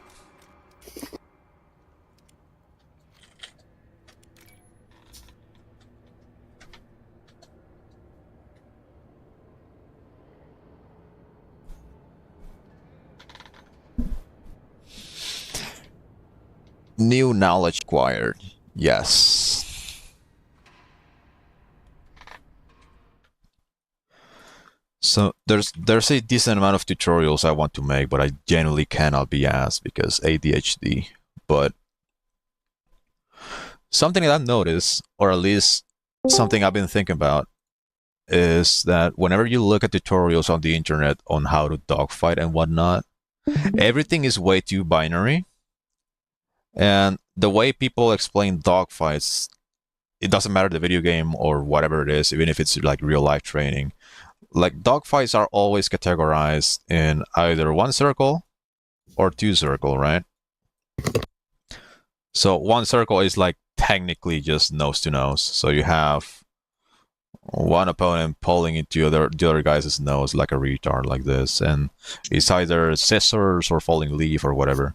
And then you have the two circle, which is basically just a tail chase. So you have one guy chasing the other's tail like this, and there you go. Like they for the most part only categorize dogfights into these two elements.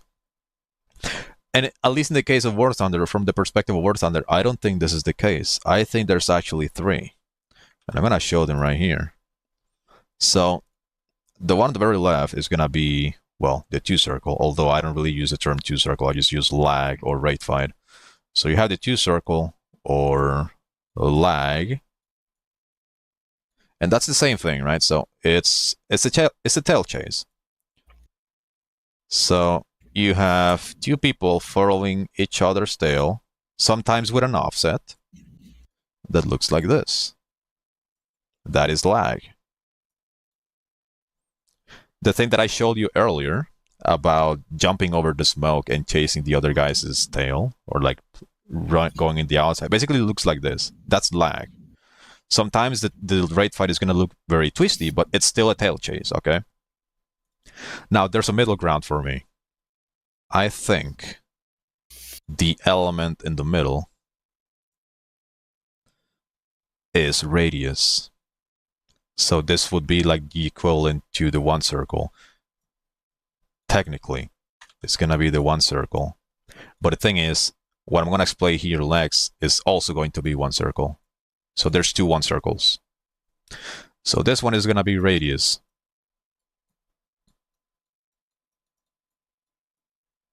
Oh, and here, I'm just going to use this one. This one is nose to tail. You're chasing the other guy's tail. It's a tail chase, okay? Radius is nose to wing. If you take a look at the little screenshot, I'm going to copy paste it again.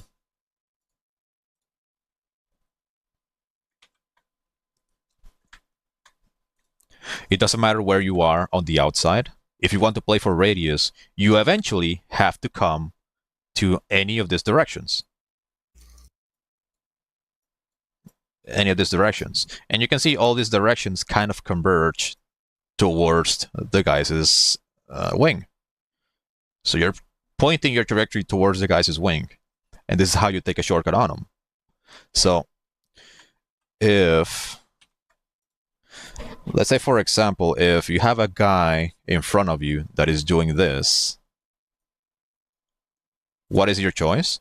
You take a shortcut, right? You take a shortcut to where he is. You don't have to follow him the long way. No, that's stupid. You just take a shortcut. If your location is right here, and you see this guy literally flying in front of you like this, what do? You take a shortcut.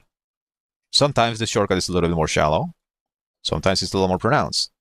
But whatever location this motherfucker is, you're going towards his wing. You're playing for radius. So in my school of dueling that my autism has figured out, radius is nose to wing. So we have the little drawing that I made earlier where you have a little F-16 and his radius looks like this, for example. And your goal when you want to play for radius is you want to get inside his radius so you can survive the raid fight forever. And in the meantime, if he makes a mistake and he pulls into you, you reverse and fucking kill him. Because usually the planes that play radius the best are like stuff like Hornets and Mirages that can just stay floaty at very slow speed. So those are the planes that do radius the best, obviously. So if you're, for example, in a Hornet against an F-16, the way you can survive the raid fight forever is by getting inside the radius. Or make as many attempts as possible to get inside the radius. This is where the twisty stuff comes. So the twisty stuff that I showed earlier is the other guy trying to get into your radius. So either the left radius or the right one.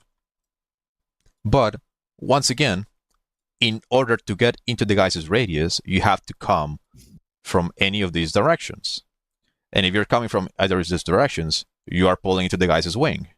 Okay? So playing for radius is what allows you to survive the raid fight forever, kind of.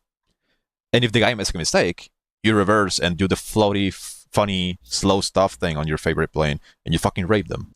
That's what you do. And then the last one, right here, is stall fights.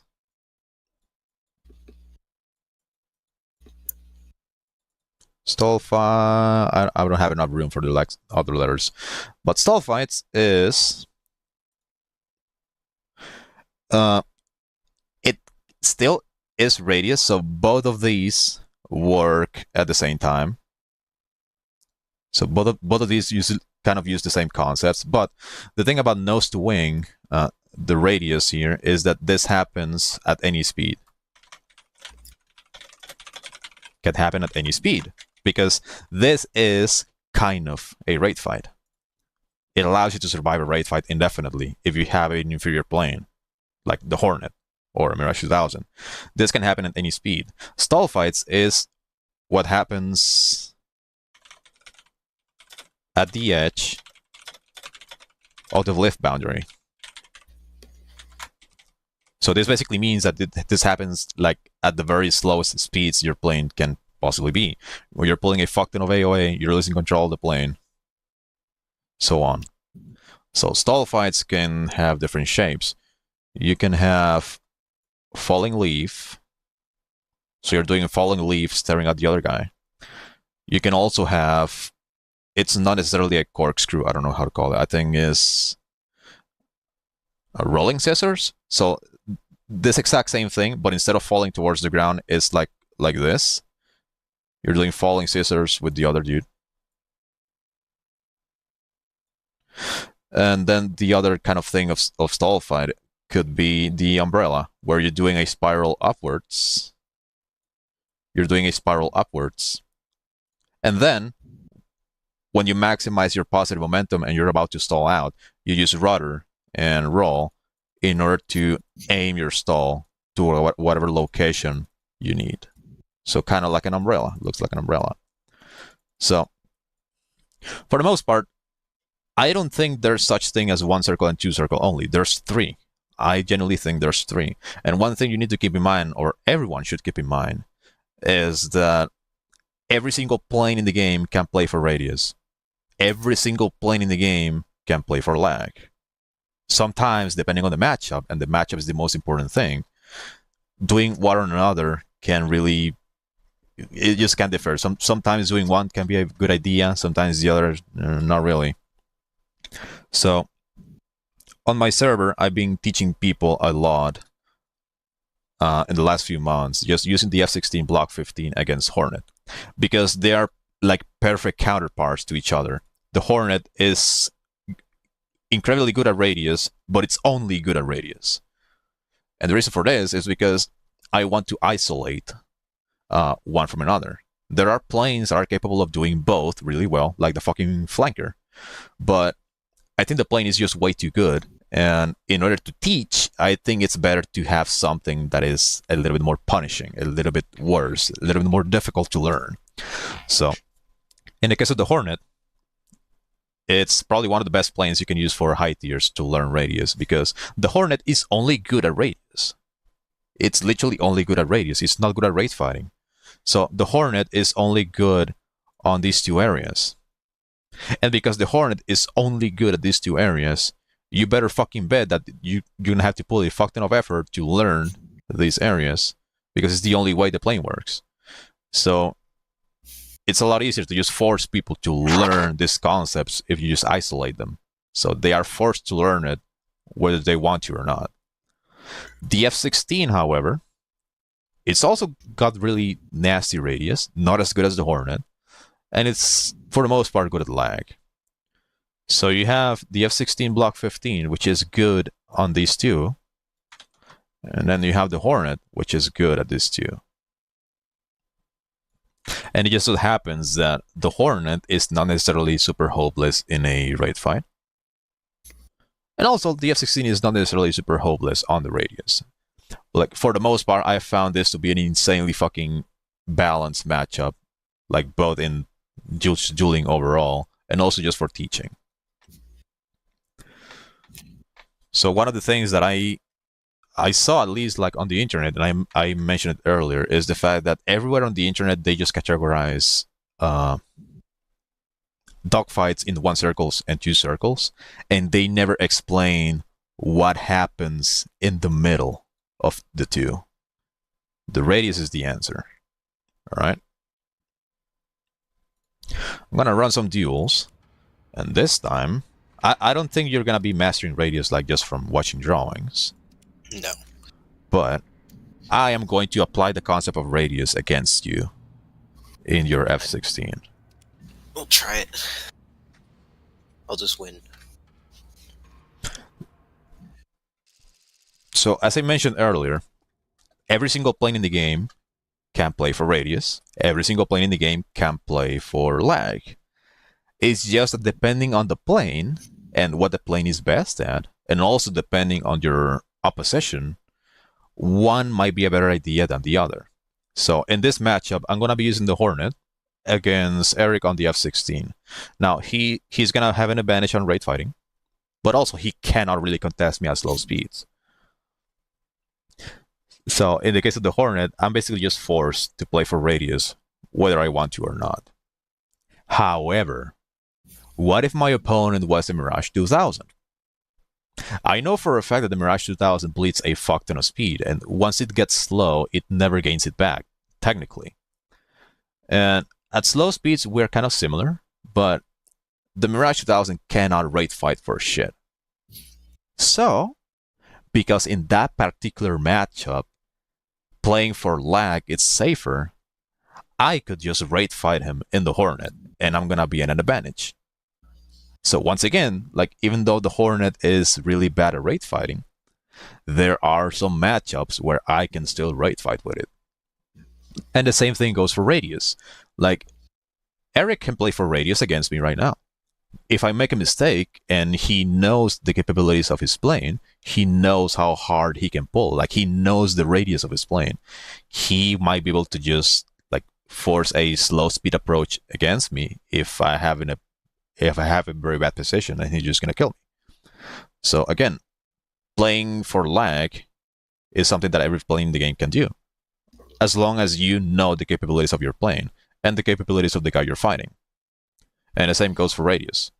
Like every plane in the game can play for radius, like even the fucking Tornado, technically. So if you know exactly how hard the Tornado can pull at any given speed, and you manage to judge separation with your opponent properly, then yeah, you can play for fucking radius.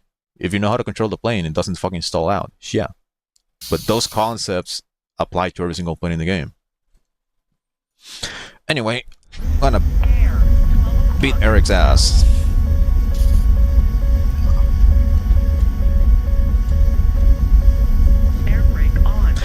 I'm gonna enable smoke just to orient the stream a little bit better. I'm immediately gonna play for radius, because if I play for rate fight, I'm gonna die. If I allow him to maximize his sustained churn rate, I'm gonna be at a disadvantage. So here you can see I'm trying to pull into his right wing. He disengages a little bit. I'm gonna regain my speed on my way down. He's allowing me to get into his left wing now. Look, I'm basically trying to like fly in formation with him.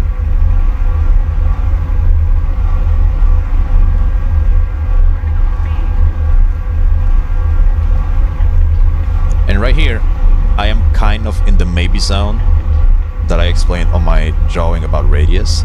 So because I'm on the maybe zone, if he decides to pull into me, I might just be able to get out of the way and force a reversal. And here, he's not really doing anything. Like, he can stay fast as much as he wants. He's not gonna accomplish anything, because I'm making the entire dogfight as three-dimensional as possible to make sure he cannot outrate me.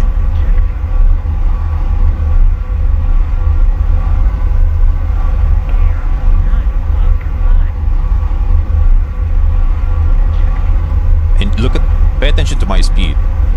I'm basically going incredibly fucking slow. And despite me being slow, I'm still safe, because I'm very far away from his nose. I'm playing for radius. I'm trying to make it as uncomfortable for him to get angles on me, despite him being a superior rate fighter, or energy fighter, so to say.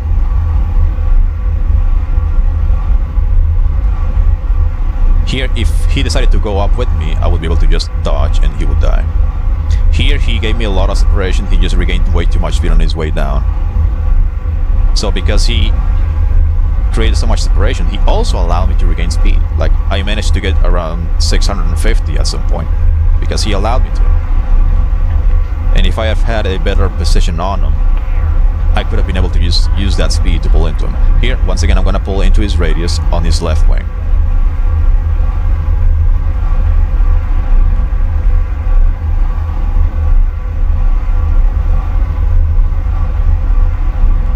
I just want you to remember, I'm in a Hornet, and for the most part, I've been incredibly slow this entire dogfight. And I'm basically at a disadvantage when it comes to raid fight. However, he hasn't been able to kill me yet. Don't worry, you'll be able to kill me now. Playing for radius is a form of raid fighting. Here, he tries to force aggression because he's running out of fuel. I'm going to avoid his nose. I'm going to let him just stall himself out. Because I'm the better slow speed player. I'm gonna let him pull as much as he wants. Yeah, I know you're out, don't worry. But like, if he decides to go aggressive against me, and he tries to go like very slow and into the stall fight, like, I'm just gonna let him. I'm gonna let him bleed as much speed as he wants, because I can just pull out of the fucking way. And once he is like completely vulnerable, I'm just gonna use my superior slow speed control to just dunk on him. So like, once again, like, radius is a form of raid fight. It's not only about chasing the other guy's tail. Oh yeah, the smoke.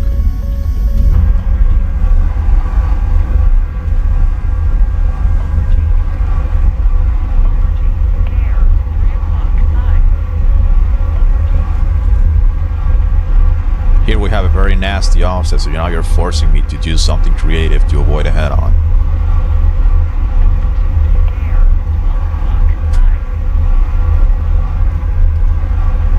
Here, I can try maybe doing an umbrella.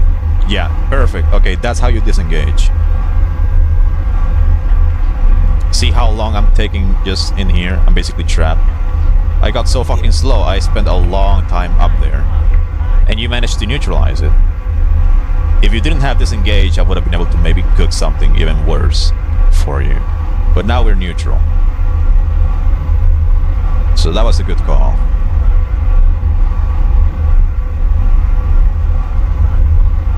Now here, because both of us are kind of like slow, I'm gonna transition this into a corkscrew. No, maybe not. So here I'm gonna try to stay inside your radius, though I'm a little bit too slow.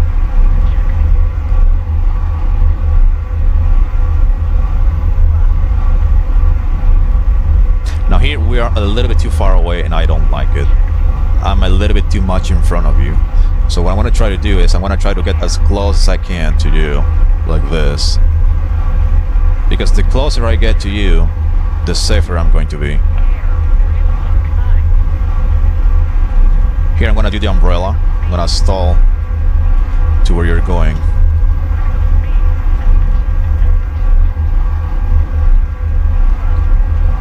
I don't have enough speed for a shot, I'm stalling out. It's fine. I'm still in a very safe position.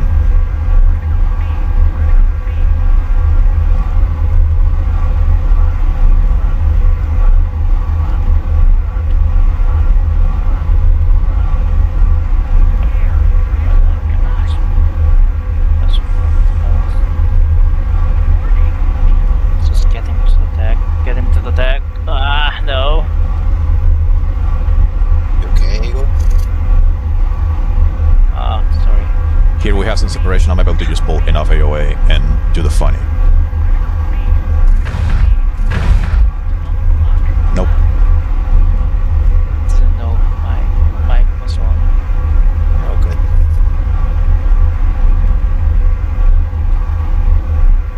If anything, I'm out of fuel right now, so...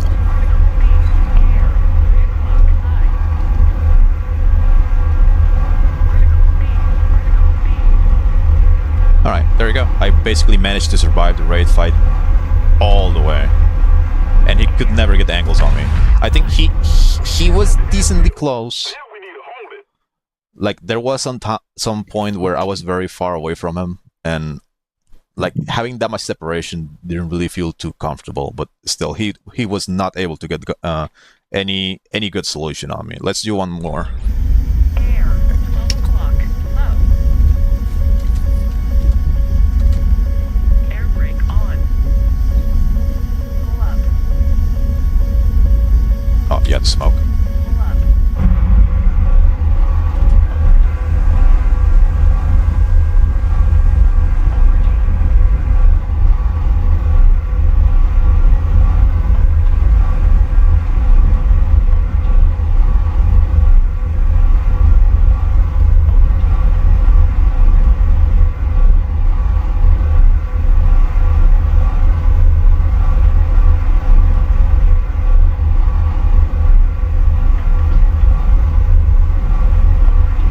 Here you can see I'm trying to get into his left radius.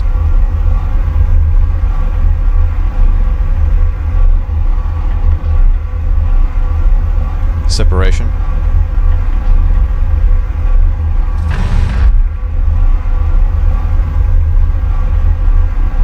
Separation again and stall.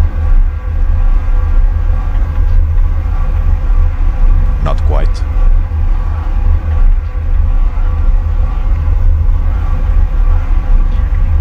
Here he's very slow on a vertical, so it's gonna be very vulnerable for a decent amount of time.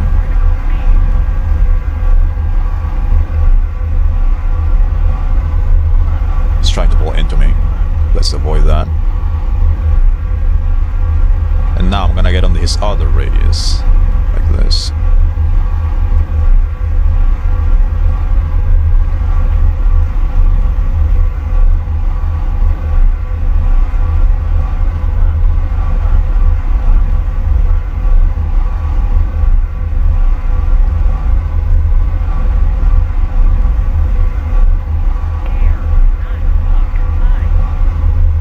I'm trying to pull into his right wing.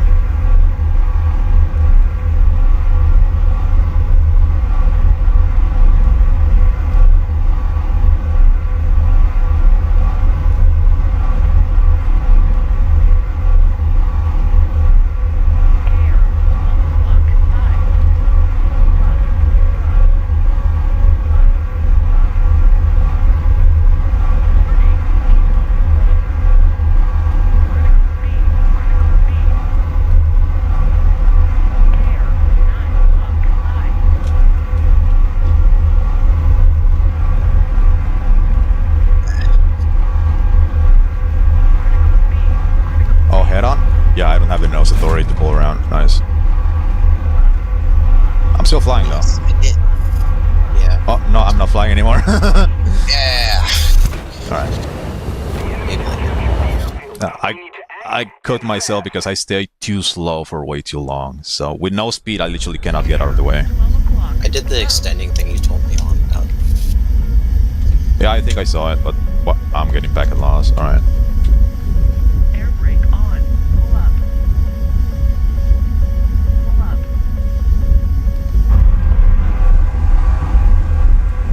So my mistake was staying too slow for way too long. And we were also using way too much verticality, so using verticality while slow is not a good idea. You extend away too much. I blood on my speed at the wrong time.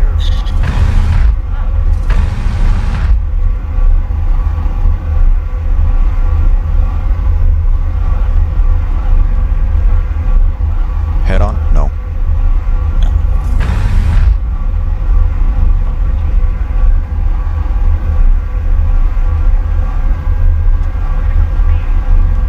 Now here I have an offset in my favor. I don't know for how long it's gonna last, but I'm getting angles.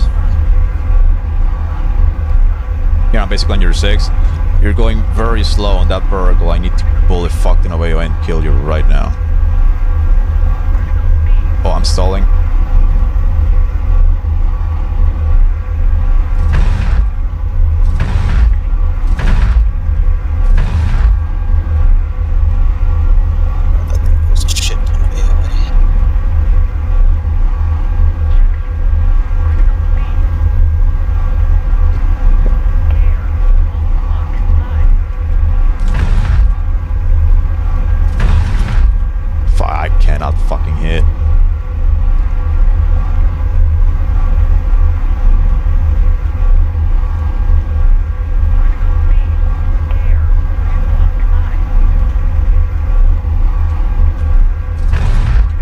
Just barely. But this is what an offset in my favor looks like. Every half a turn, I get a gunshot.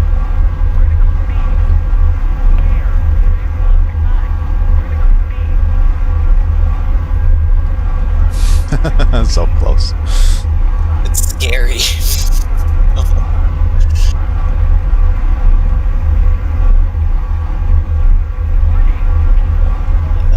Yeah, I might be really cooked now because I'm incredibly slow and I don't have the speed to react to anything really.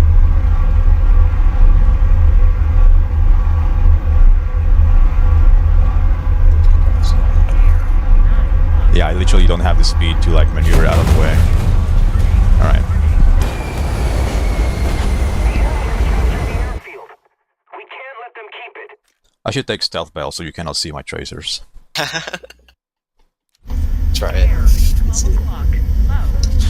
Missed 4 times. Yeah, no, actually I was at the very limit of the AOA, so the fact that I couldn't pull more lead was because that was literally all the plane was giving me.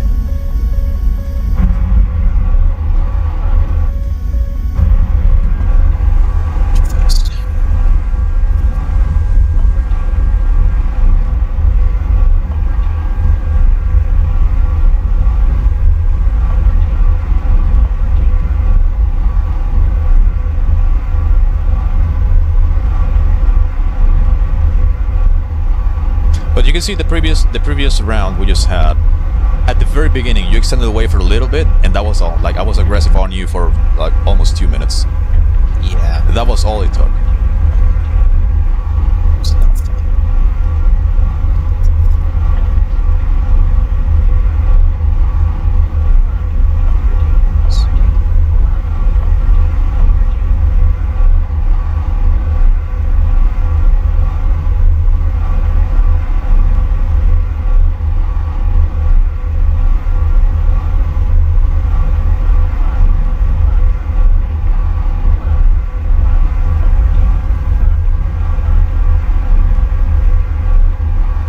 Weird that smoke tracking this one more than your plane.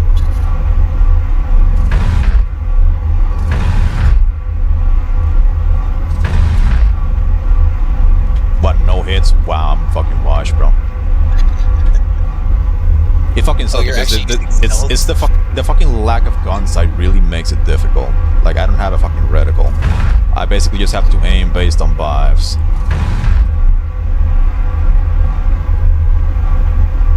But here I once again have an offset in my favor. Probably not anymore because I've got way too slow for too long again.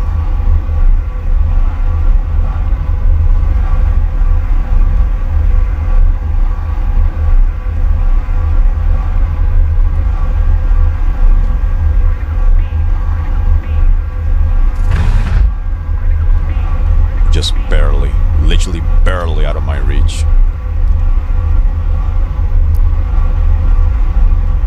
Imagine it. You allow me to regain up to 600 kph on a deck, so I can afford to go up again. And your transition to the deck did nothing. Out of fuel anyways.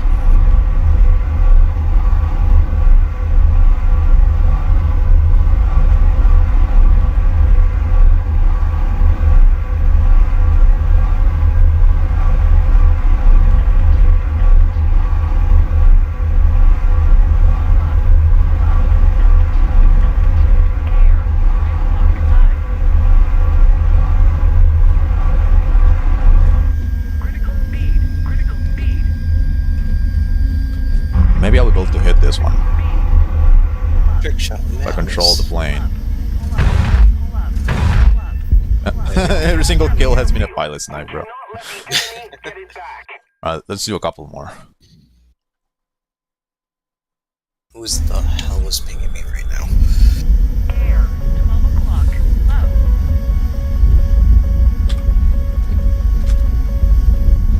Pull up.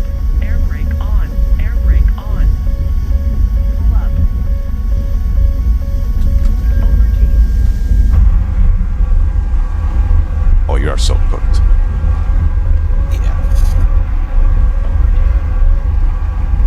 Stupid gun timer. No.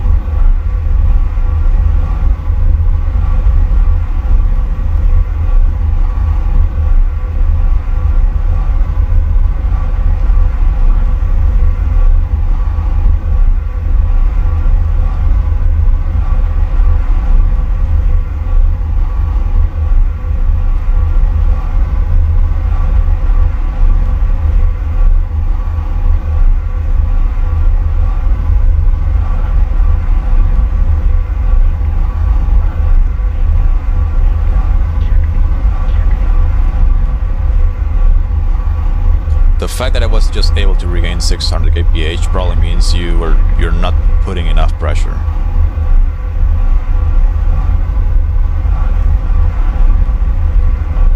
We're trying to focus on how to do this offsetting great fight.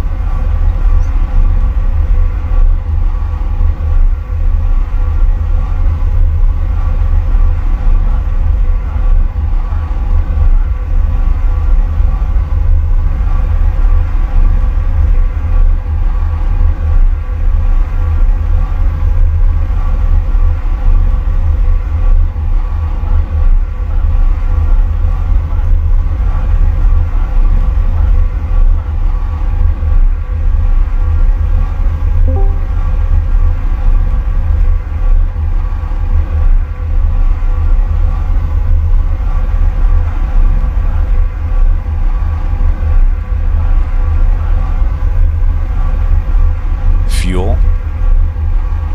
2 minutes.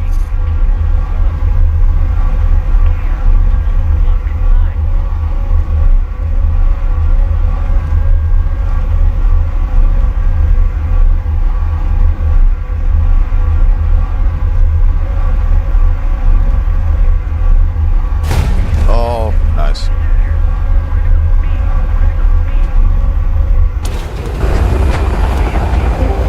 Field. We've got to act fast. That was fun. Hello. Hello. So, how's it going? Wait, what? Nice. Huh? Air brake on. Air brake on. I need to turn you guys up 1 sec. Officer, why are you stopping me? Stop sign. Put a stop sign. No, the Minna was asking if I could join this VC and like ask how to get on people's sixes. Like, Yo, just watch one of my Guerrillium videos that I posted It's a on the good little idea. channel. yeah. It's probably a pretty good idea.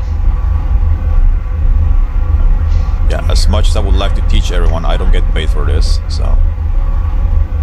Yeah. Well, I think you have over 1,000 subscribers. That you think you need 1,000 subscribers to monetize, right? I don't have any plans on monetizing. It's gonna be dog shit. I live in a third world country. I'm not gonna get any money from YouTube. Fair Come enough. on, bro. Come on. Like, it's not the YouTube. It's the sponsorships that you need. I don't give a fuck. You need variety. You need variety content. You need to start fishing so you can get mad fishing sponsorships. I'm sure you could find those Trust. South American fucking river. No, just start monsters to doing whip out. everything. Start mountain biking, fishing, Throw everything at the wall and see what sticks. fucking curling, you know, the sport where you slide the fucking rock on the ice. I don't think Everything. can get ice in this country. Where's the? Do you have like? Is there an ice rink in your town? Or maybe big cities. I don't know.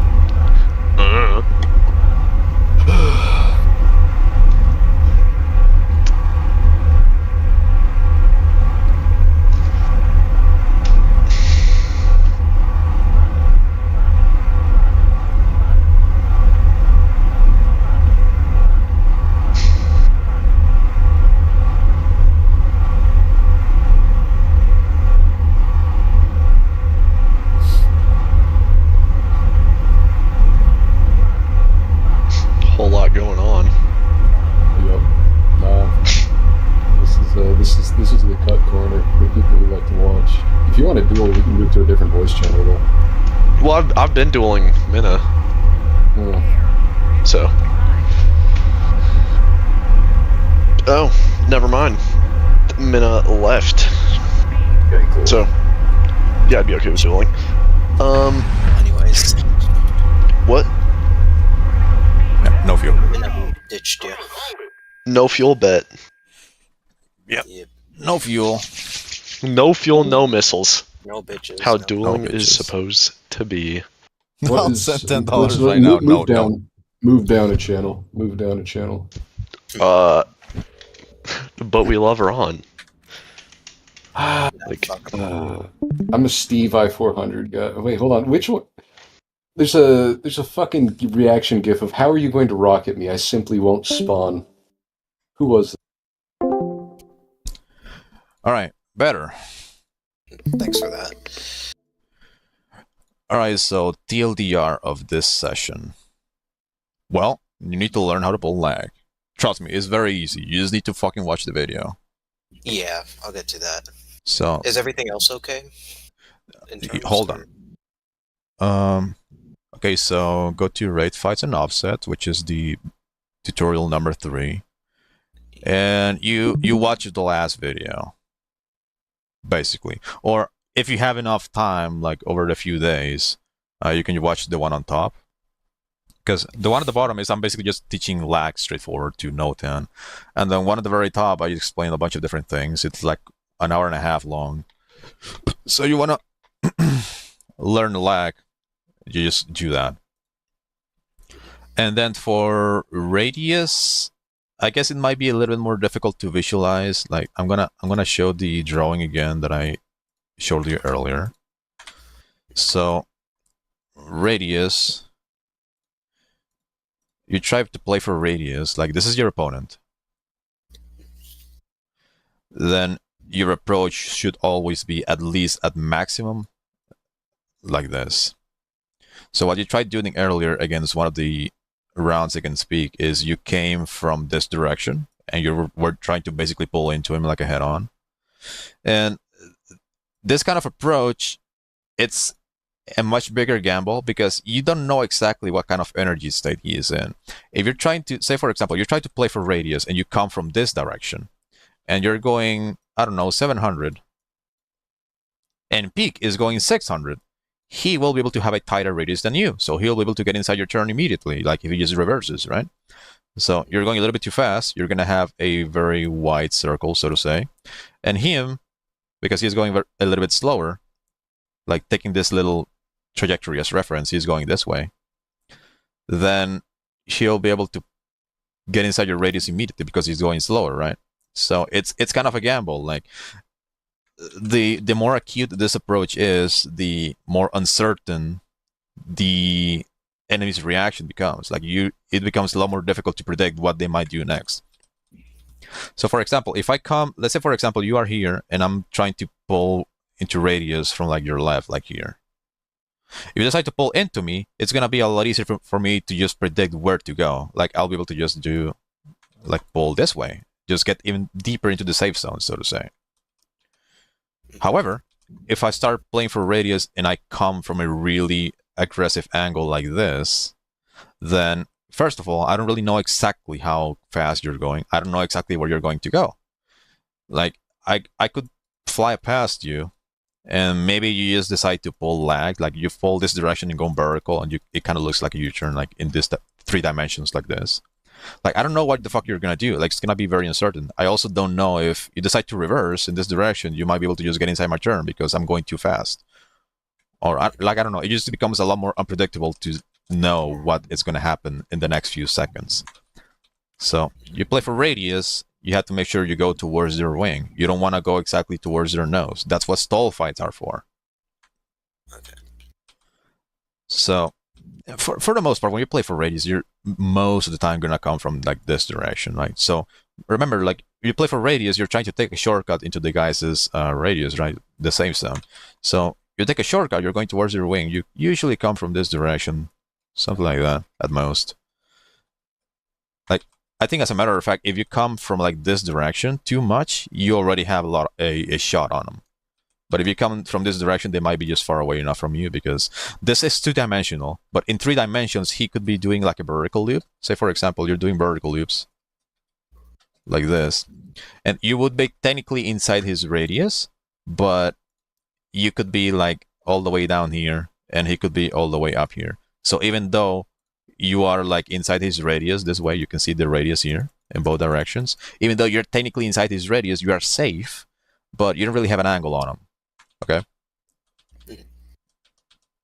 So yeah, avoid pulling into the guy necessarily in a head on, unless you have a fucking good angle and the gun timer is not there. So that and the video on raid fights, yeah, raid fights and offsets. So whichever one of these you want to watch. And then for radius, I think I might have some duels with peak. I think on these two videos I'm literally explaining peak, how to do it and what it looks like from my perspective. Okay.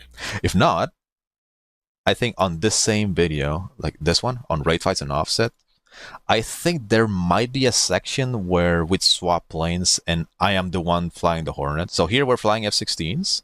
Yeah, you do swap to the Hornet. And where is it? Okay, here, Right there. Hornet.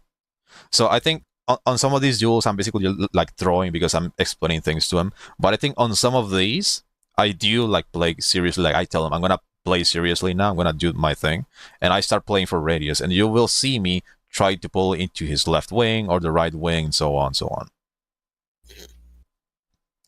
So for the most part, you just need to prioritize on one of these videos. Radius, I think, is self-explanatory.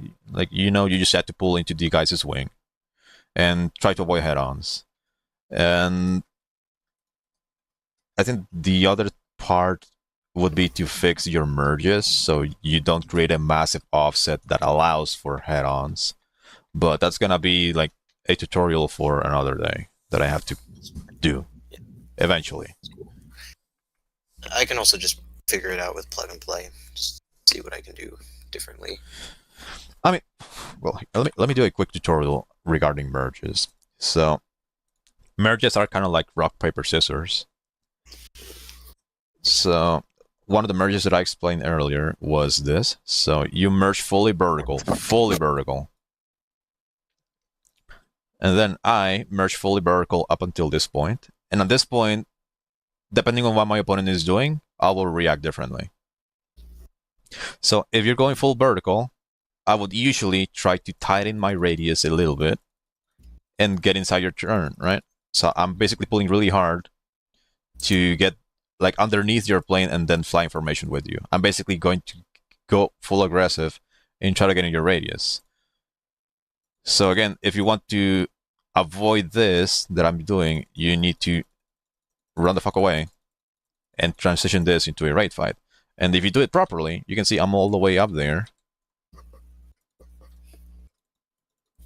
At this point, you can see our trajectories are kind of like perfectly lined up, and we are like around equally far away from each other 6. So if you want to visualize this a little bit better, I'm going to complete both circles. You'll be able to see like the little overlap. And there you go. You can see you just take one player as reference, cut the trajectory perfectly in half, and you can see like we're not really like that far away from each other in terms of like being close to each other 6. So if I do this and you disengage and you also pull decently hard enough to where you can keep the radius tight, you can keep your turn tight, then you'll be able to neutralize what I just did. Okay. So that is just one example of many that I could do regarding merges. I'm going to draw another one. Let's say, for example, I see you go flat. You merge flat like this. Well, what I will do is, usually, I would go vertical up until this point. At this point, I'm observing where you went. Because I see you go flat horizontal, I will complete a vertical loop, and I will try to land on your 6. So I'm basically pulling lag. I immediately transition into lag, right? So you would be going this direction. Maybe you keep going flat. Maybe you go up. But basically, I just immediately transition this into lag. So I'm pulling into your 6. So you can see my reaction here is different to what you just did. Yeah. On the opposite side, if you merge like a diagonal, it looks like this. Then usually, I go fully vertical. I take a look at what you're doing. And if I see you go diagonal, I will also go diagonal in the opposite direction.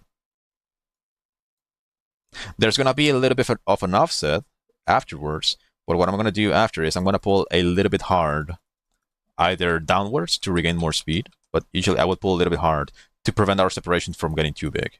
And that would also allow me to just gain a little bit of position on you because I'm going aggressive. So, like, this is kind of like the most neutral kind of merge. So, the one where you go diagonal, so to say. And then there's another kind of merge which you might be familiar with from some duels we did a long time ago. Now, this is going to be a top view. So, this is going to be a slightly different drawing. So, this is a top view. We're looking at the merge from above, okay? Yeah. So, here comes you, and you go flat. So, flat is basically you're doing a U-turn multipathing, basically. What happens if I merge, and I also go into the same direction as you do? Around this point, I'm taking a look behind me to see where you're going. So we would be around here. So we're basically just equal. If I see you going in the same direction as me, I'm gonna disable Afterburner. I'm gonna pull as fucking hard as I can to get inside your radius. And here, I'm basically just getting out of your way. Remember, like, this is gonna be your trajectory, kind of, if you complete the circle. So I'm slowing down. I'm pulling either with manual control or just cutting Afterburner or pulling the air brake a little bit to just slow the fuck down. And then here, I do kind of a reversal. You might be very familiar with this. Because look, if you continue the trajectory, if I complete your circle, and I manage to do this reversal, very similar to the very first drawing I explained like 3 minutes ago, I'm gonna be basically on your 6 here, and you're gonna be here. But because I bled so much speed in here, I'm gonna be very slow. I pulled really hard, and I did a full U-turn. I'm gonna be very slow. Say, for example, I don't know, 600. Actually, 550. I'm gonna be 550. But then, because you decide to kind of like ignore me and disengage, you might be going faster than me. So you're going 750. So technically, I'm on your 6, but you're faster. So because you're faster, you can try to cash in your energy and make the following turn a little bit tighter. And you will be able to neutralize what I just did. So even though I got on your 6, because you were faster, you were able to just recover that position, so to say. Now, you might remember, those were some duels that happened quite a while ago. But you probably remember that when I did this, I pulled this reversal. I got so close to you and put so much pressure, you actually fell for the stall fight, remember? Yeah, and you lost every single time. I think it was F16 versus F16 we did that. Yeah. So And in then this you told me case, that. in this case where we go flat horizontal in the exact same direction, I would try to slow the fuck down to get inside your radius and kind of just get on your 6. Because what happened on this situation is, I'm gonna make the drawing again so it's a little bit more clean. So this is you. You're merging flat horizontal. And here is me.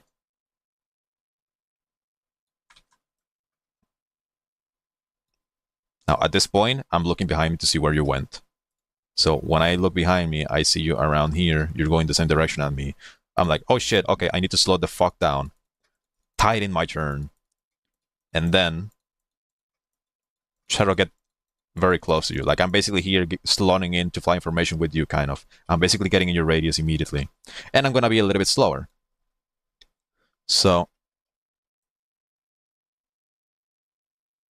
I'm basically going to try to get like slightly either next to you or behind you. But the thing is here, if you fall for the stall fight, you need to keep in mind I'm in a better position. And you're also going a little bit faster. So Yeah. if you're going, let's say you're going 700, and I have the position in your radius, and I'm also going a little bit slower, say 600. If we both pull hard on the stick, as hard as we can in this moment, what do you think is going to happen? You're still going to be shooting in front of me because you're faster. Yeah. And So you I also will have be. to do this. So you're not going to get anything done. If you fall for the stall fight, you're basically falling into my trap. You're going to slow yourself down, and I'm going to hold my position on your 6. If you try to get the nose on me, I'm just gonna get the fuck out of the way, and then I'm gonna stall on top of you. Right? So here is basically the exact same thing that happened earlier. So let me just do this. Like, this is a top view, just for reference. So in this kind of situation where we both merge flat horizontal, we're basically merging flat on the same direction. I want to slow the fuck down and immediately go for radius, because the reason why I want to do this is because what if you do it to me, right? So let's say, for example, I am the guy in red. I did not tighten my turn. So there's two things that could happen in here. One, which is probably the worst one that I don't really like, is if we both do the same thing, then there's a head-on right here. Although their gun timer is active. However, we have such a massively aggressive offset that guess what's going to happen? The next turn is also going to be a head-on. And if we miss, what do you think is going to happen? There's going to be another turn all the way there where we're going to try to pull really hard into each other, and it's also going to be a head-on. Why? Because we end up getting so much fucking separation, and we're also going nose to nose, that head-on is literally the only thing that can happen. So I try to avoid head-ons, not because I necessarily suck at them, but because it's risky. It's like, why risk dying? Why risk gambling if you can just win safely by just playing better? That's kind of my take on it. And I know Onisi is a different story, of course, blah, blah, blah. But one of the reasons why I tighten my turn on if we both go in the same direction, flat horizontal, is that I want to avoid this. Because this is basically just a recipe for head-ons. So if I'm the guy in red, so let's say I'm the guy in red, I'm the guy that didn't tighten the radius. Like, remember, I always look behind me on merge to see what my opponent is doing. So here I'm looking behind me, I see you're going in the same direction as me, and I decide to do jack shit. Well, I have no fucking idea if you're gonna do the same thing as me, and we're gonna be forcing head-ons. That's a gamble. I have no idea if you're gonna be faster than me and you're gonna shoot in front of me. In which case, I might be able to cook something, but I have no idea if this is gonna be the case. Okay. I also have no idea if you're gonna do the slow down thing, get inside my radius. In which case, sure, I can maybe try to neutralize it by extending away and let you have fun with your slow speed. But it might bite me in the ass. Like, maybe you still manage to have a little bit of speed and some autistic aim to snipe me from across the circle around here. Like, it's still kind of a gamble. Slightly. Yeah. Not as bad, but still kind of a gamble. Like, autistic aim exists. It didn't happen today on my duels because the gun sight on the Hornet is dog shit. But I've heard. But see, this is why I do the thing. So if I see my opponent going the exact same direction as me, I need to do something different. And I'm going to draw a horizontal view now. So I'm going to draw the grass, just for reference. So this is going to be a side view of the merge.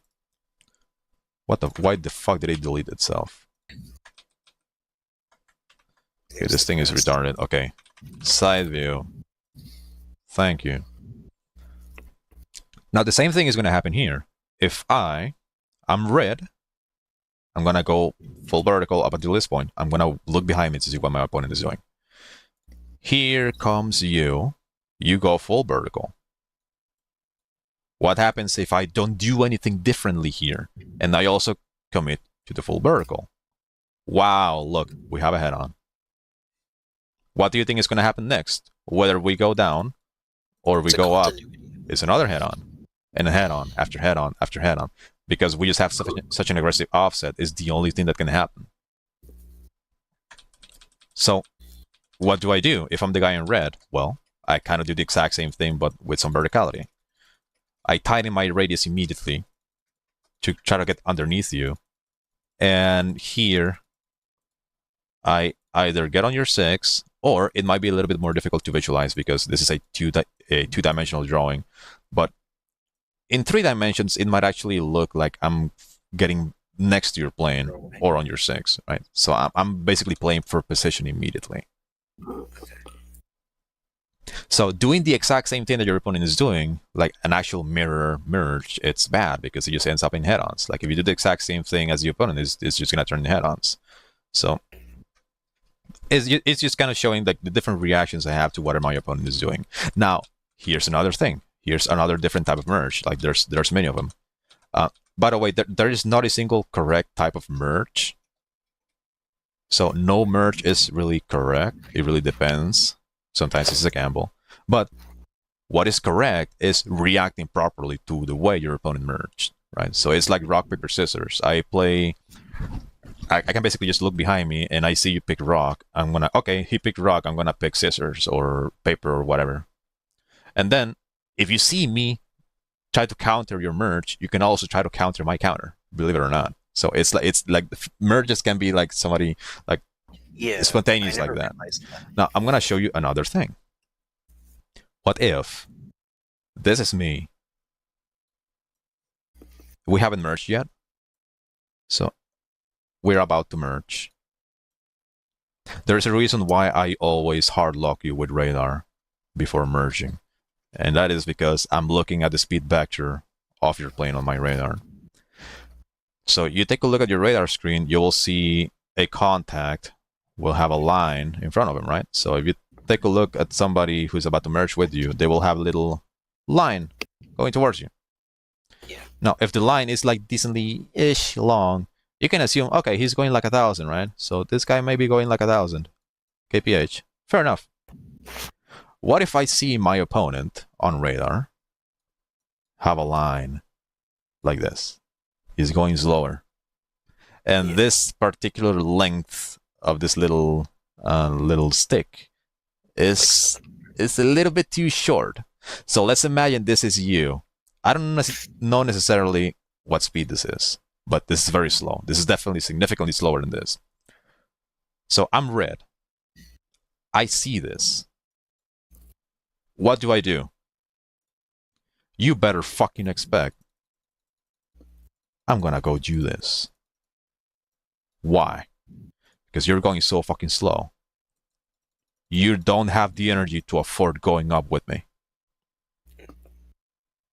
So if I force verticality immediately, and I can even probably fly in a straight line here, it's not going to be enough to fit on the screen, but I can probably just fly in a straight line. I can just retain a fuck ton of speed because you don't have the energy to afford going up with me. And what am I going to do afterwards? If I manage to avoid this shot, which is not very difficult, if I avoid this shot, you're going to be significantly slower than me. You better fucking bet I'm going to absolutely turbo abuse vertical loops. Because you have no way of following those vertical loops. And you know what happens in vertical loops? You have one area where you have to regain speed, one area where you have to pull hard, and the apex. And if you don't have the necessary energy to, say, for example, go up, I'm going to make the drawing right now. So once again, you can see the vertical loops. So we have vertical loops going in this direction or whatever, it doesn't matter, going this direction. We have the apex.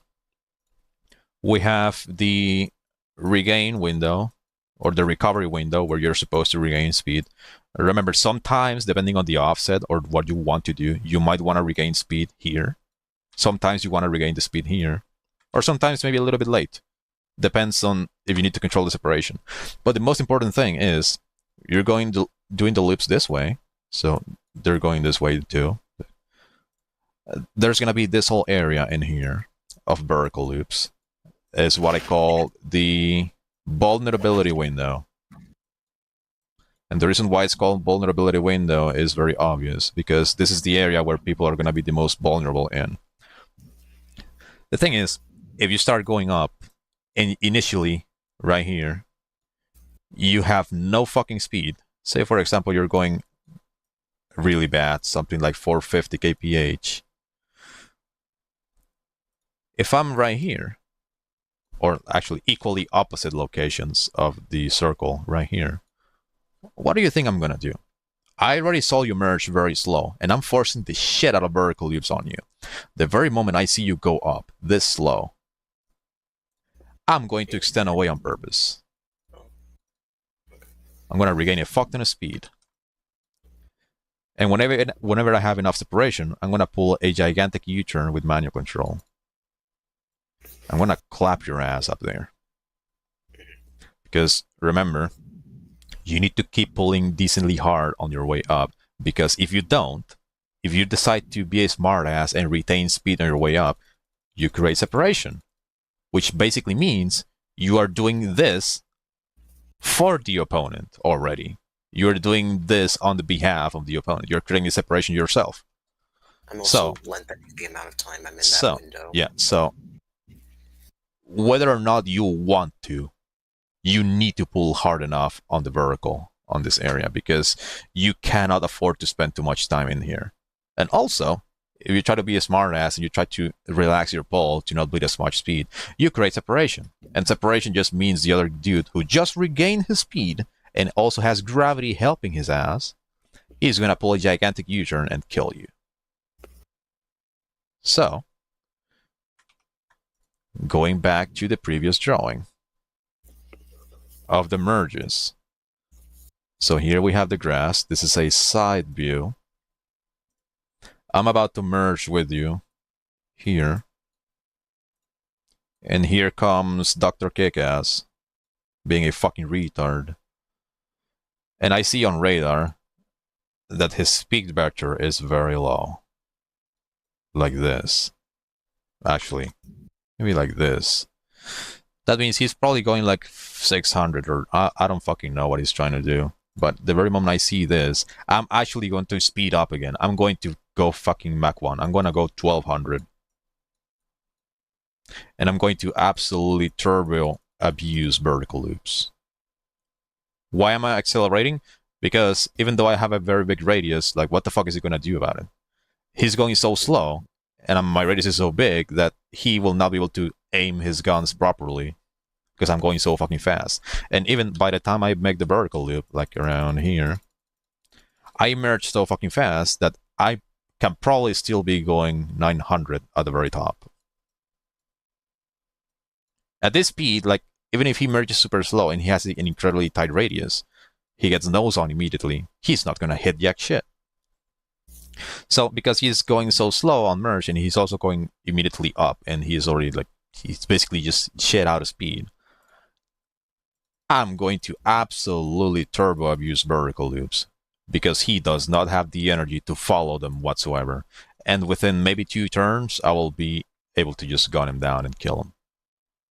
Because again, if he wants to follow my vertical loops, which he probably has to, unfortunately, well, he's going to have to go through the vulnerability window up, and he literally is going to be stalling out during this time. He's going to be so slow that it's going to take him 5 business days to reach the apex.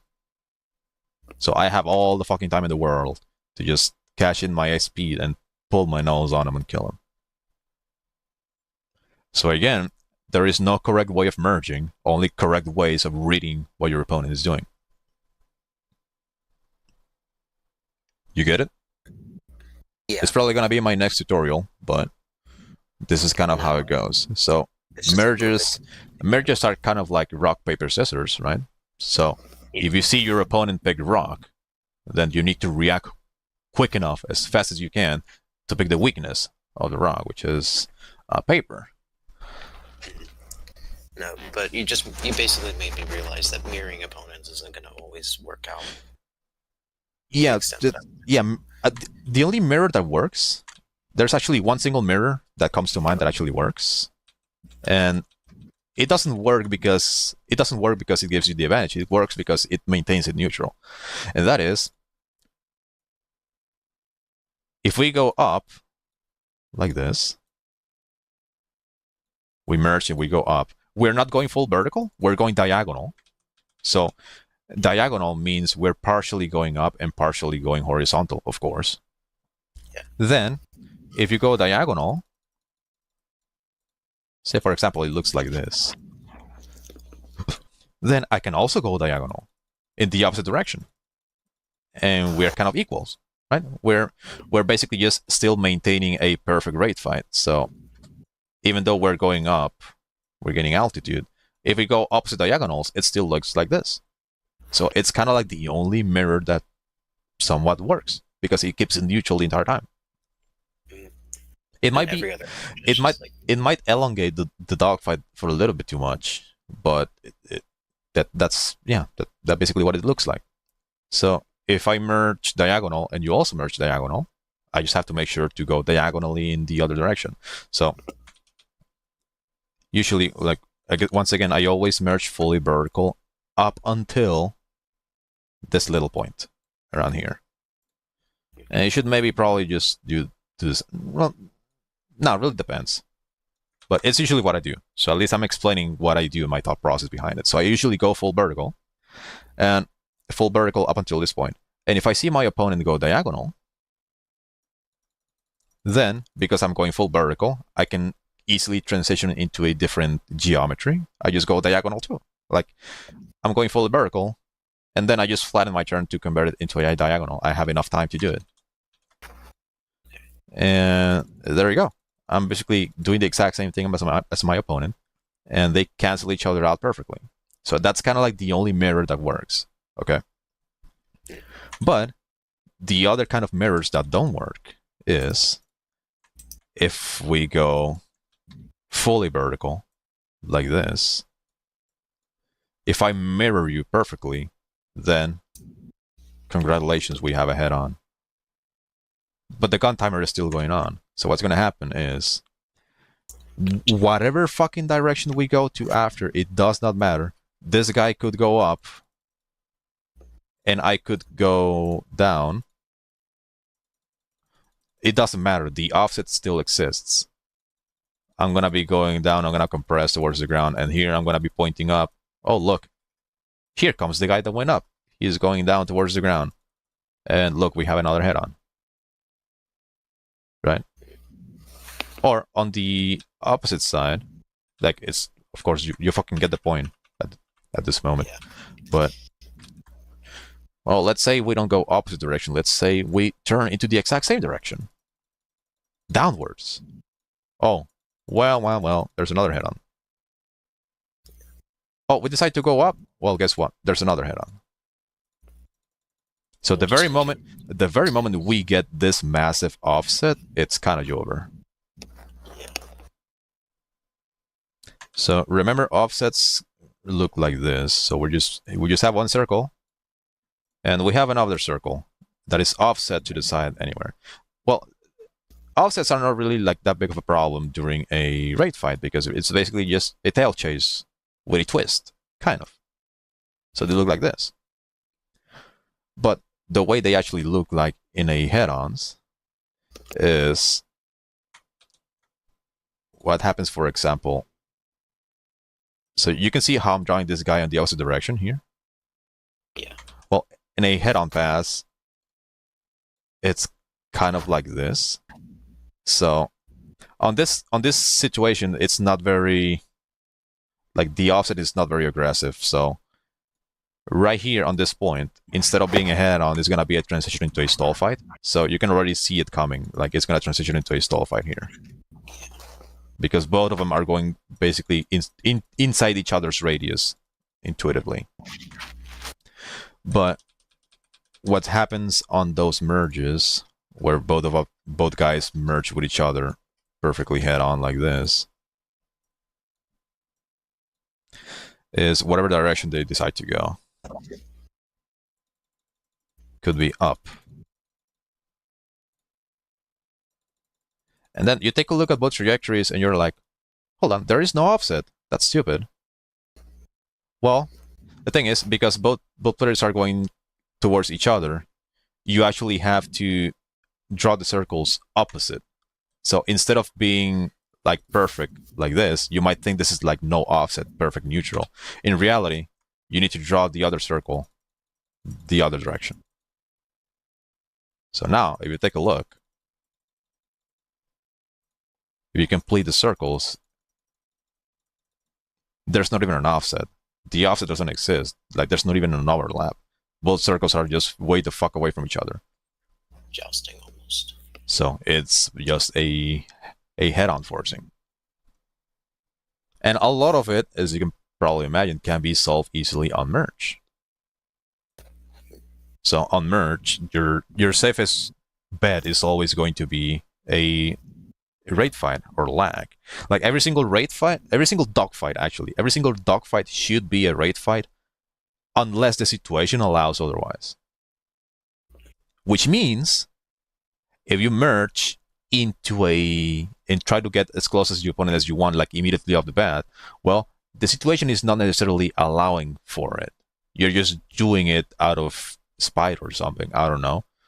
So every single dogfight should always be a raid fight unless the situation allows for it. Because even if the other dude, like as I showed you earlier, even if the other dude tries to bait you into a radius fight, you can always have the ability to disengage. Yeah, you can just decide to not take it if you're going a little bit fast. Like I showed you how to disengage, and you actually did it earlier on our duels.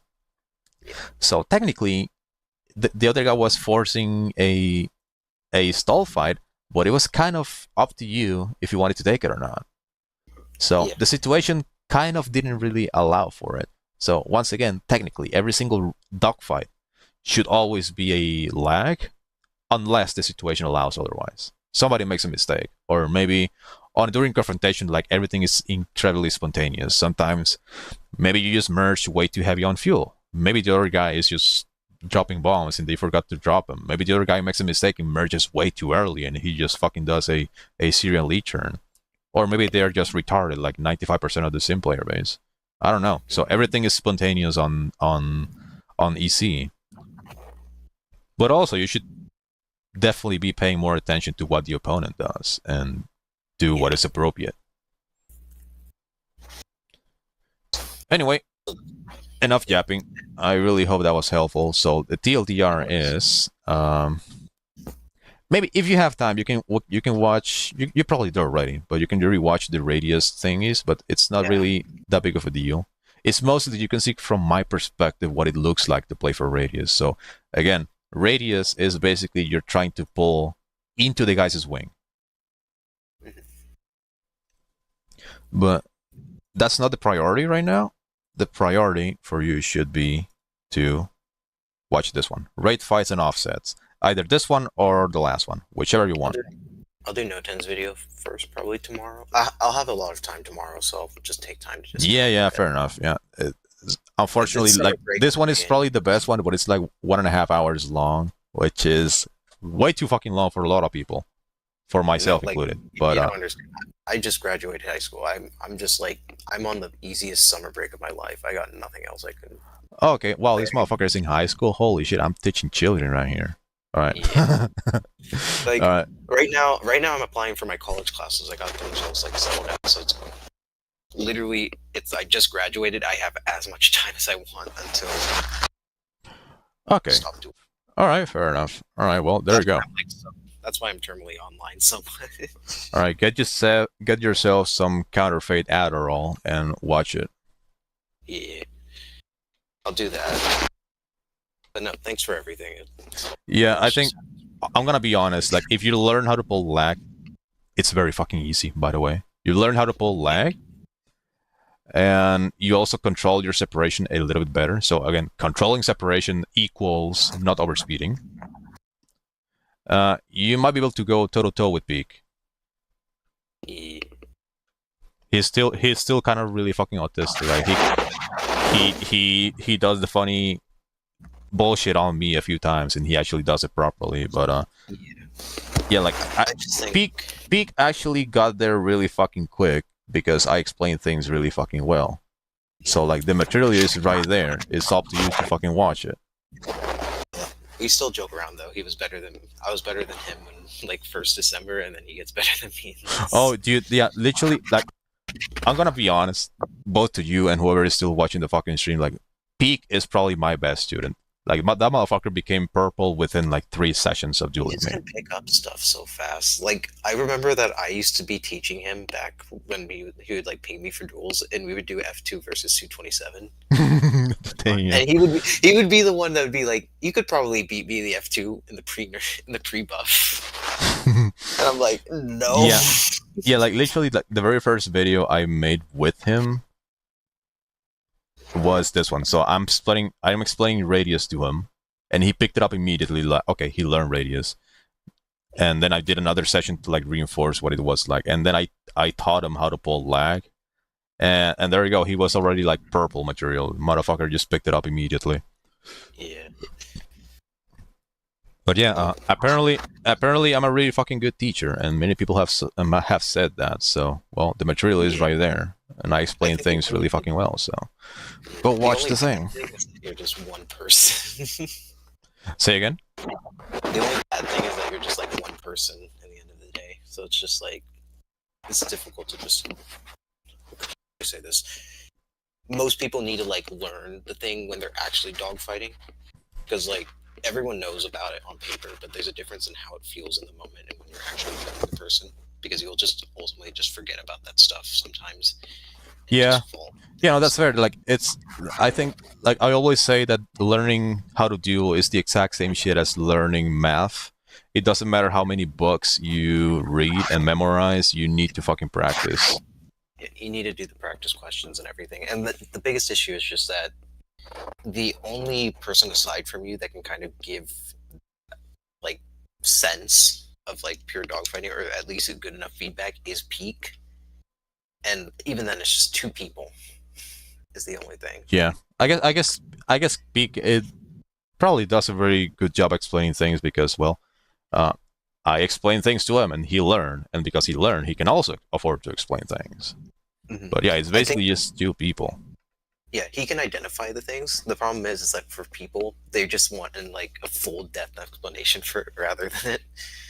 And the guy's 19, so Yeah, that giving a it's full in-depth explanation to every single person is gonna be really fucking hard. Like, yeah. the fact that this entire session ended up lasting like 2.5 hours is like crazy.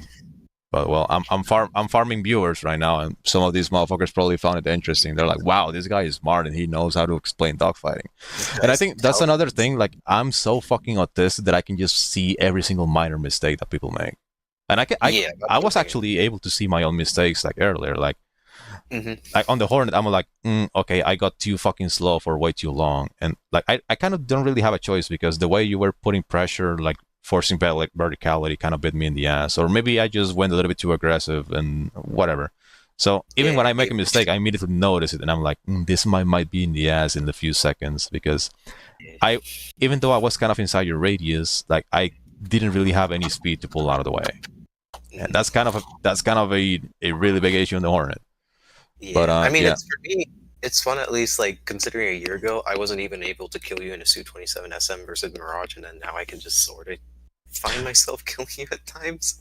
Oh, dude, I also want to make a video or like a tutorial of me dueling against Peak, but he's only gonna be allowed to use Hornet or F16 Block 15, and I'm gonna be in the flanker because I'm gonna be making a not necessarily a tutorial. It's more like a it's more like a reminder of what it's like to apply both concepts of lag and radius at the exact same time, because there are planes that can do both. So Yeah.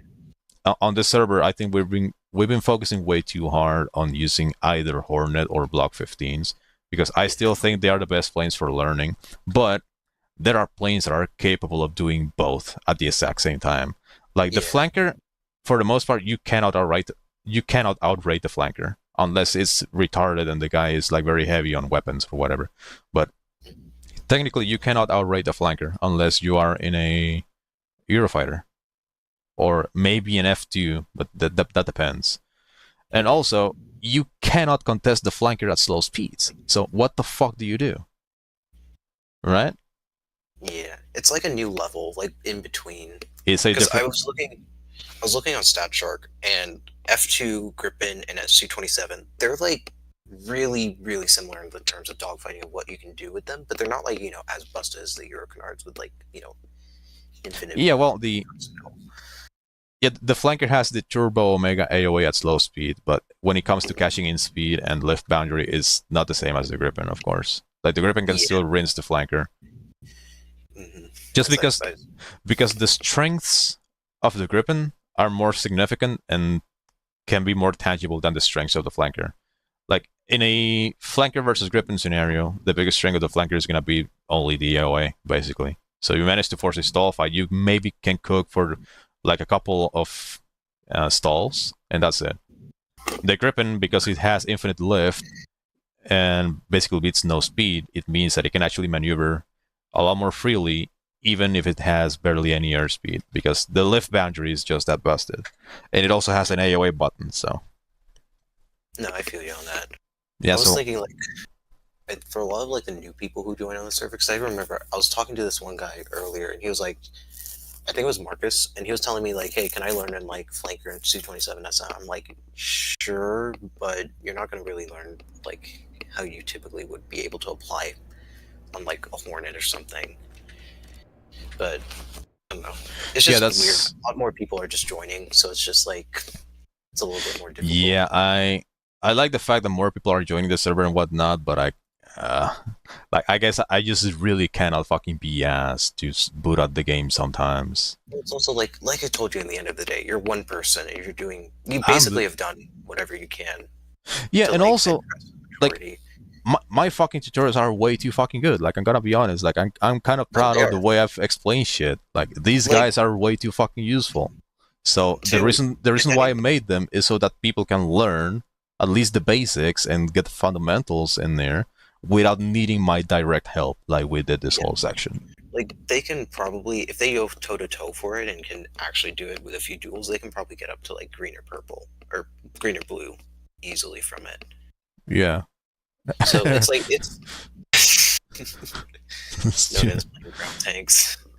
But no, it's like, the guides help a lot, and they just address to a lot more people than what usually would be. I think the biggest issue is just people needing to duel certain, like, how do I say this? Like, putting into practice is, I guess, the biggest thing. Because you can't be there for everyone. You need, like, someone to offset it. And I know, like, for example, like, CPU, he's a great raid fighter, but he doesn't he's not, like, the best in stall fights, but he's really good and decent enough at raid fighting, at least in my opinion.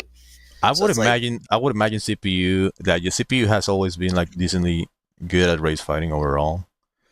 I don't think he knows how to pull lag. I think he just does it kind of like subconsciously. But I believe he's watched some of my guides, and he's been able to just fix that, like, basically just immediately.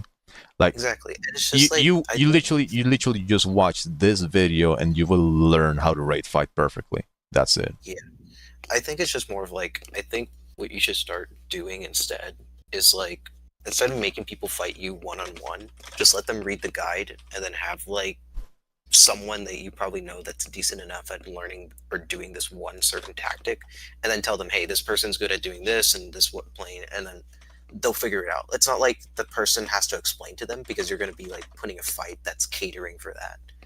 So, like, if someone needs to learn radius, someone who's good at rate fighting, for example, CPU, you put them in F16 and you tell the person, go and do a Hornet against CPU and practice on that shit or something. And that will just, like, I think, mediate the amount of people that are, like, coming at you wanting a personal duel. How do I want to see? How the fuck do I phrase this? So I have the basics for race fighting and the basics for radius, and here I want to explain that you need to apply both of them at the same time on some planes. Like, the flanker is a plane that can do both at the same time.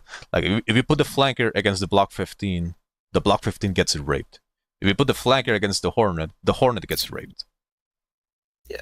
So it's literally a plane that can do both. So there's gonna be dueling. What's this? Oh, yeah, Venus. Okay, I'm gonna leave them as placeholder because I really want to make these tutorials. Yeah. So this is it, dueling number 5. Nice. Work in progress. Then I need a tutorial number 6. So basics for dueling 6.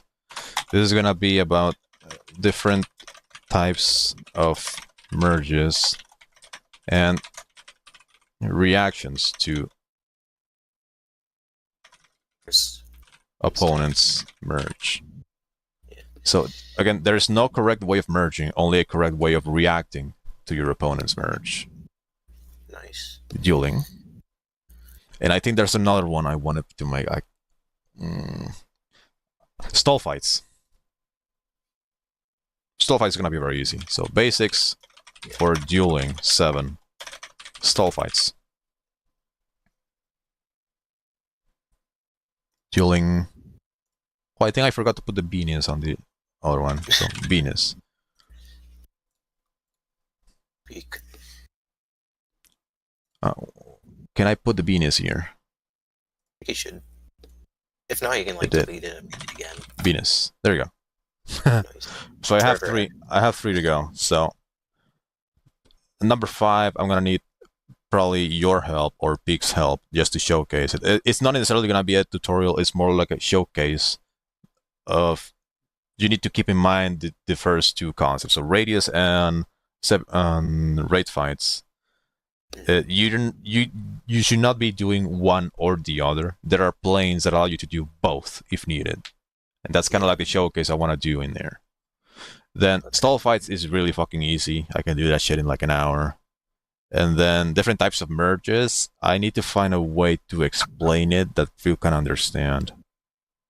I mean, the Like- way you explained it to me was pretty easy. Like, Yeah, it but made also sense.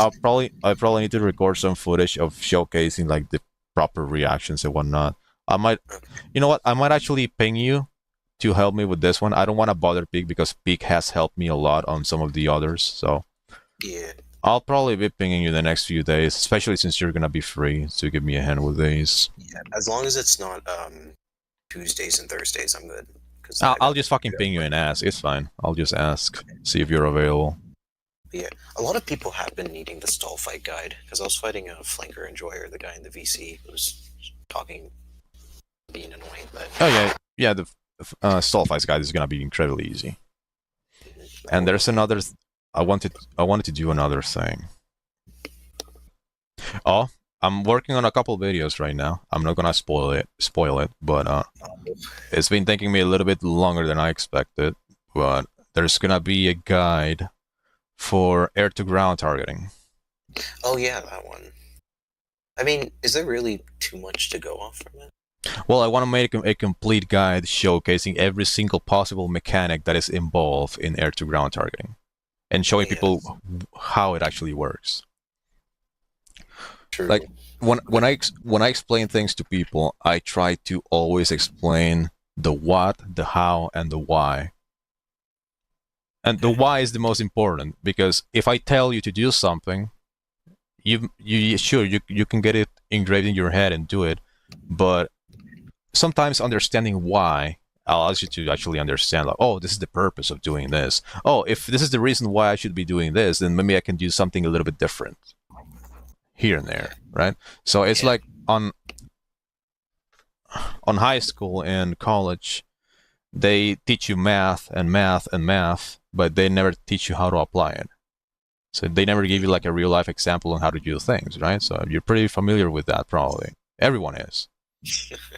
And that's one of the things that really pisses me off because I would end up learning differential equations on college or just take calculus 1, calculus 2, calculus 3 or whatever, and I learned to do a fuck ton of different integrals, double integrals, and derivatives, and differential equations, Laplace transforms, all different sorts of weird shit. And they never really taught me how to apply them to a real life example. So what happens inside my brain is my brain literally sees all this information as useless and throws it away because I never No, I feel learned you. what it was for. Like they're making me do calculus for pre-med, and I'm just sitting over here. I'm like, what the fuck am I gonna find inside a person? Like a fucking rocket engine or something that I gotta figure out the velocity for? It's like, Yeah, that's the thing that pisses me off about math and, well, the entire education system all around the world. Apparently, like is that it they does use help. It's just like they Yeah. don't really give you the specifics on like, hey, in a certain area, like for example, doing like basic kinematics in physics 1 in my sophomore year, I learned a lot in like dueling. I'm like, holy shit, this is actually prominent. And I'm like, now I finally see the fucking bullshit. And I took a fucking video game to make me understand that. Like, it's It's kind of annoying the fact that they just give you the shit on it, and they're like, okay, make what you want in the world, and then you're like, oh yeah, you need like 26 years of job experience in order to get the job. I'm like, okay, Yeah. what the fuck? I might as well kill myself, I guess. Yeah, Like, I it's gotta get EMT certified now just to like even fathom getting like a medical job in the next 10 years of my life, and I'm like, fuck this shit. man. I wonder if the game is worth playing right now. It's gonna be slump work. There's only 4 Americans playing Denmark. Actually, 3 Americans and a European that stinks 24/7. It ain't worth. Just do it tomorrow, man. Afghan going on too long. Oh, there's a Tunisia 6 versus 1. My favorite. And it fully mixed Denmark with 17 motherfuckers. That one's Holy amazing. shit. I don't know why people do mixed lobbies. It's like, do you want to team kill people? This is so fucking dog shit. Look how many fucking gringos there are here, bro. I'm just like, what are you doing, man? You see all these people playing a mixed lobby, but when you play against them, you kill them once and they leave. Yeah, no, and they just team kill you like left and right, and I'm like, I can't handle it. Fucking dog shit video game. All right, I'm gonna call it, dude. Yes. I'll do something. I actually baked some bread earlier. I'm gonna eat one. What type of bread? Sourdough? I don't know, just bread. I just found a recipe online. I've been doing it. It's just regular old poor man's bread, but it's actually tasted really fucking good. No, And, like, like, making your own bread is fun as hell. It's like, yeah, it's even great. just making it from scratch is just like, it feels so like prideful to do. Like, I Dude, made this shit. I It's lo- nice. I like baking my own bread because it basically tastes the exact same, if not slightly better than the one you get at bakery. But mine no. is also like significantly more dense and heavier, so it actually fills you up. Feels like That's the best thing. it's not like eating air or something like the white girls here would do.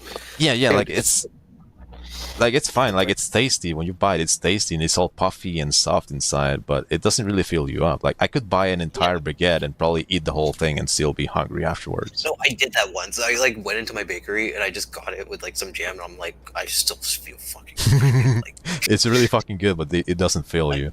And like earlier, So I used an entire like kilogram of flour, and that was enough to get me 12 little, tiny little baguettes, so to say.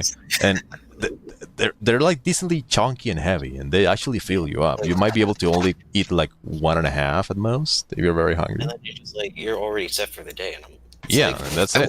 want to get into baking. I just don't like. My mother doesn't like me going in the kitchen because she thinks I'm gonna burn the shit down. Because Yeah, I actually did like a little experiment with 2 of them. So I 10 of them I made normal, just Mhm. normal bread. And Yeah. holy I'm banning this guy. Oh, I'm out for a week for being a retard. crazy.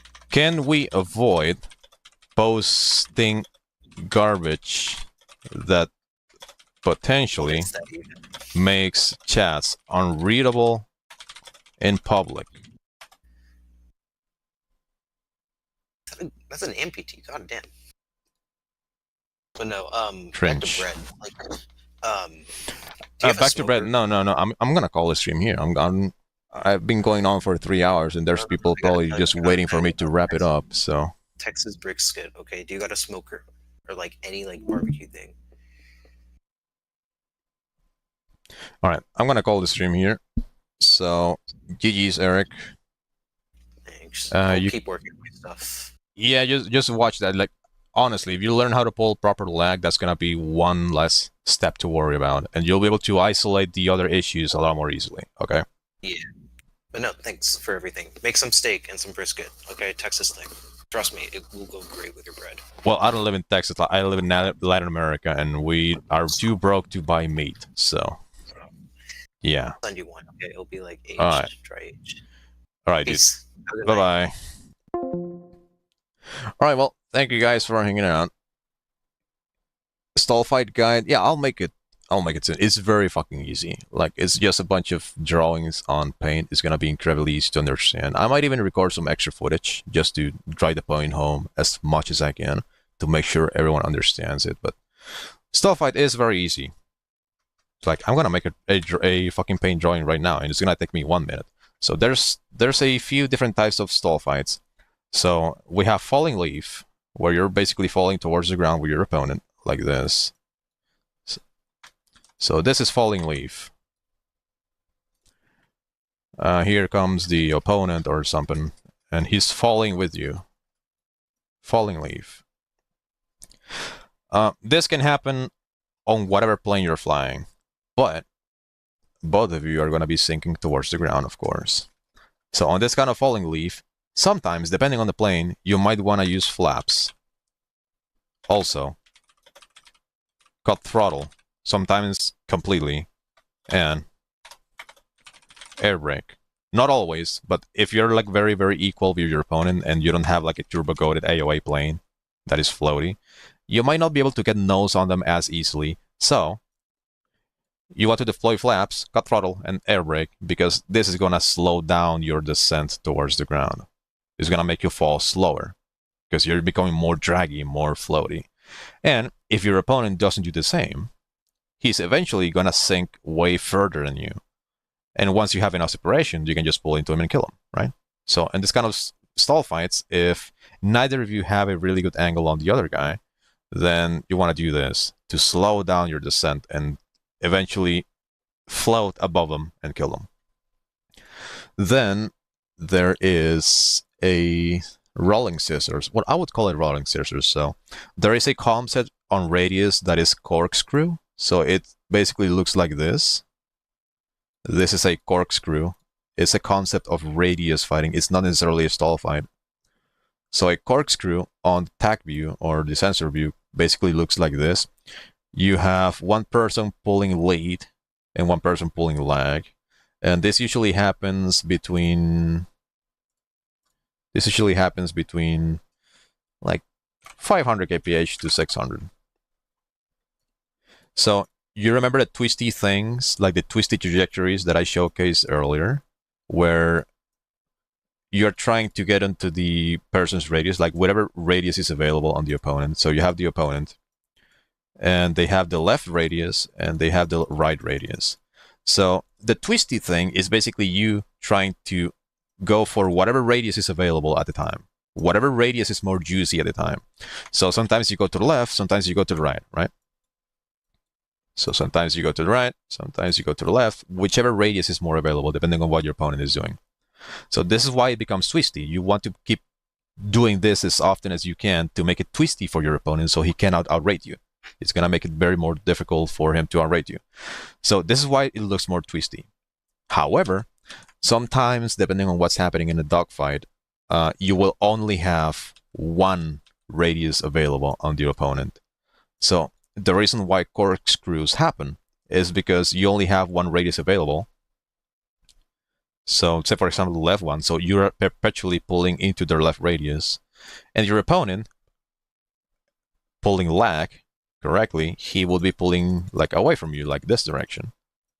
So you have one opponent that is perpetually pulling lead, and one opponent that is perpetually pulling lag. And when this happens, you get a corkscrew. So it usually happens like medium to low speeds like this. Now, a falling scissors has the exact same shape. It's basically this, right? So you go up and down, up and down. So this is a rolling scissors. Like this. It looks like this, has the same shape. However, the falling scissors is happens at the lift boundary. So happens at the lift boundary is basically a translation of you're basically at stalling speeds, very slow. Now I'm gonna make the drawing a little bit. Actually, I'm gonna use this one just because it's bigger already. So that's the difference. This is a corkscrew, and this is a rolling scissors. So one thing you need to keep in mind is, in a stall fight, always, in a stall fight, always, whatever type of stall fight it is, whoever guy is on top has the advantage. At the apex, you can see the apex here. So both of you are going up and down, up and down, up and down. Whoever is at the top at any given moment, so the stall fight is going this direction, and it's also traveling in this direction in time. So this axis is basically also time. So in a rolling scissors like this, you have one guy going up and down. Well, both of them are going up and down, like opposite to each other. But the advantage belongs to whoever is at the very top in that particular moment. And that is because something that I call positive momentum. So this little thing here is positive momentum. And this is something that is going to be extremely fucking important if you ever want to master the SU-30SM, any of the flankers with trucks vectoring. So positive momentum is basically the same thing as gain rates. So gain rates. So you're gaining altitude. It's basically the exact same thing. But I call it positive momentum. So the reason why positive momentum is so important on this little area is because you can go to the test drive right now on any plane you want. Hopefully one plane that pulls a retarded amount of AOA. You want to go up. You want to have a decent amount of positive momentum, as much as you can. And as long as you have positive momentum, you pull the AOA button, use manual control, and do as much retarded shit you want with the AOA. And you will notice that as long as your positive momentum is still going, you will have perfect stability the entire time. Having positive momentum allows you to pull AOA with no consequences, basically. So, the reason why the advantage always belongs to the guy who is above is because they have positive momentum here, which means they can pull a retarded amount of AOA to aim their stall and land on top of your head. So this positive momentum allows them to do a fucking semi backflip and land on top of your head. On the contrary, the guy that is going down here, they would have negative momentum. Here, this is gonna be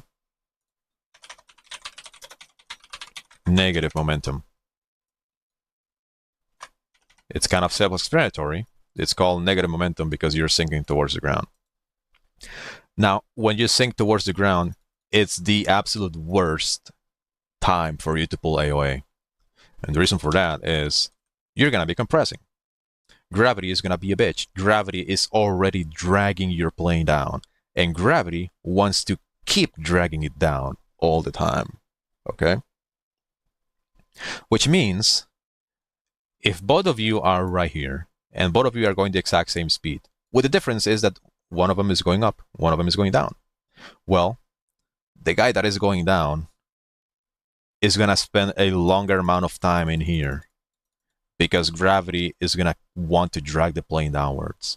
And this is what causes the wing stalls. So if you have negative momentum and you're going very slow, and you try to pull AOA on something like the Hornet or Flanker, the plane is going to be incredibly unstable. It's going to fight you. It's going to be it's just going to be wing stalling.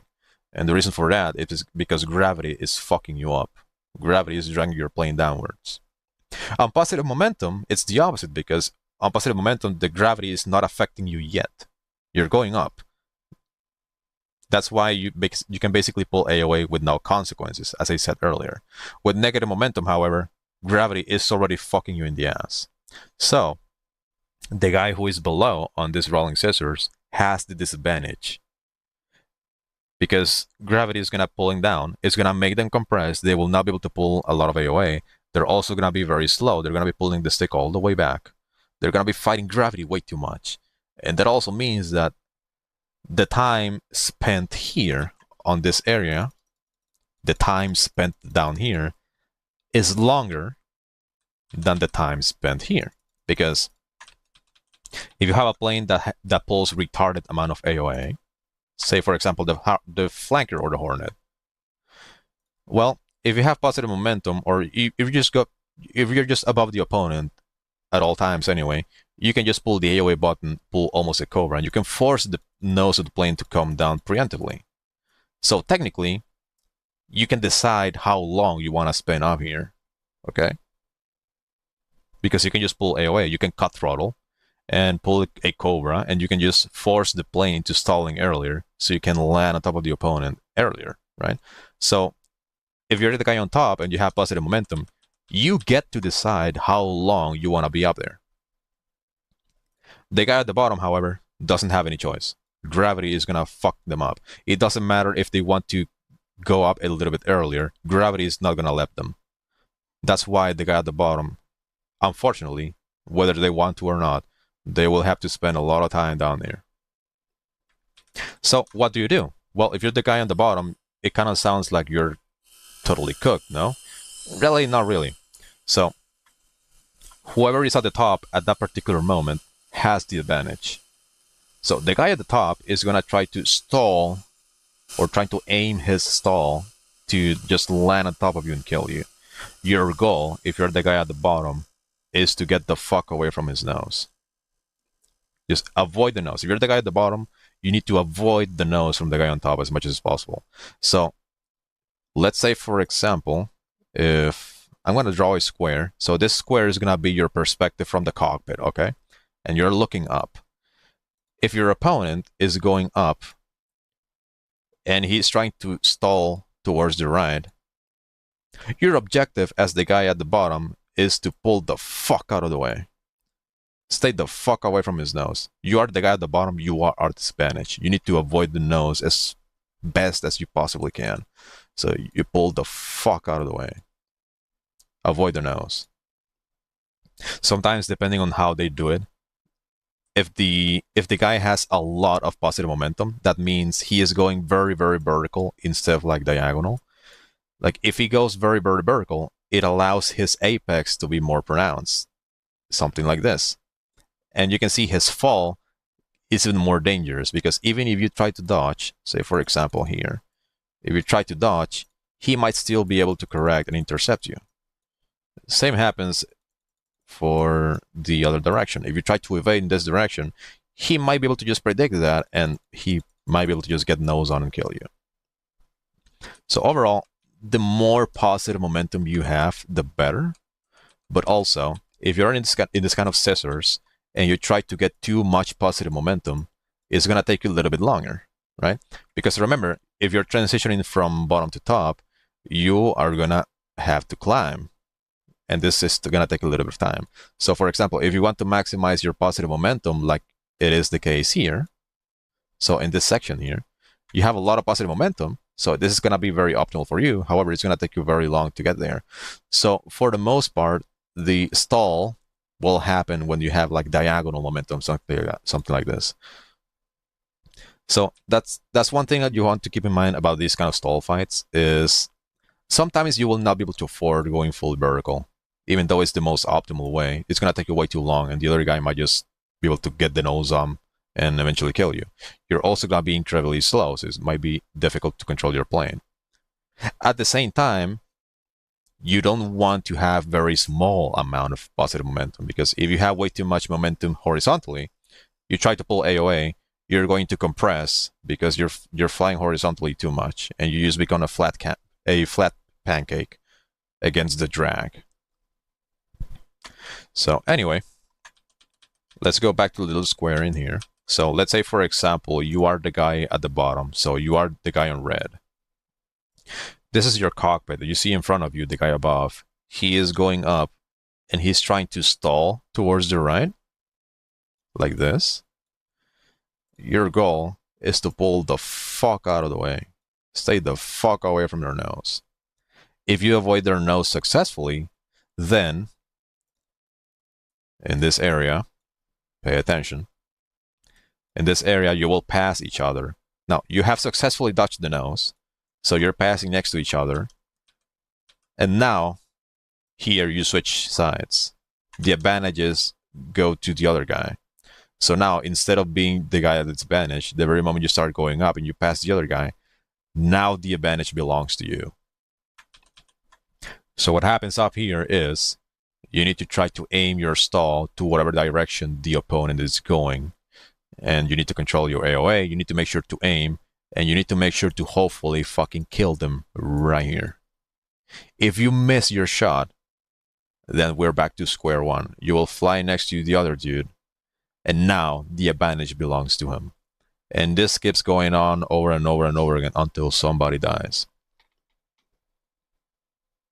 That's the stall fights. That's very easy and intuitive to understand. And another concept I want to talk about, I talked about earlier on my duels with Eric, is what I started calling the umbrella. And the umbrella has to do with positive momentum. So positive momentum.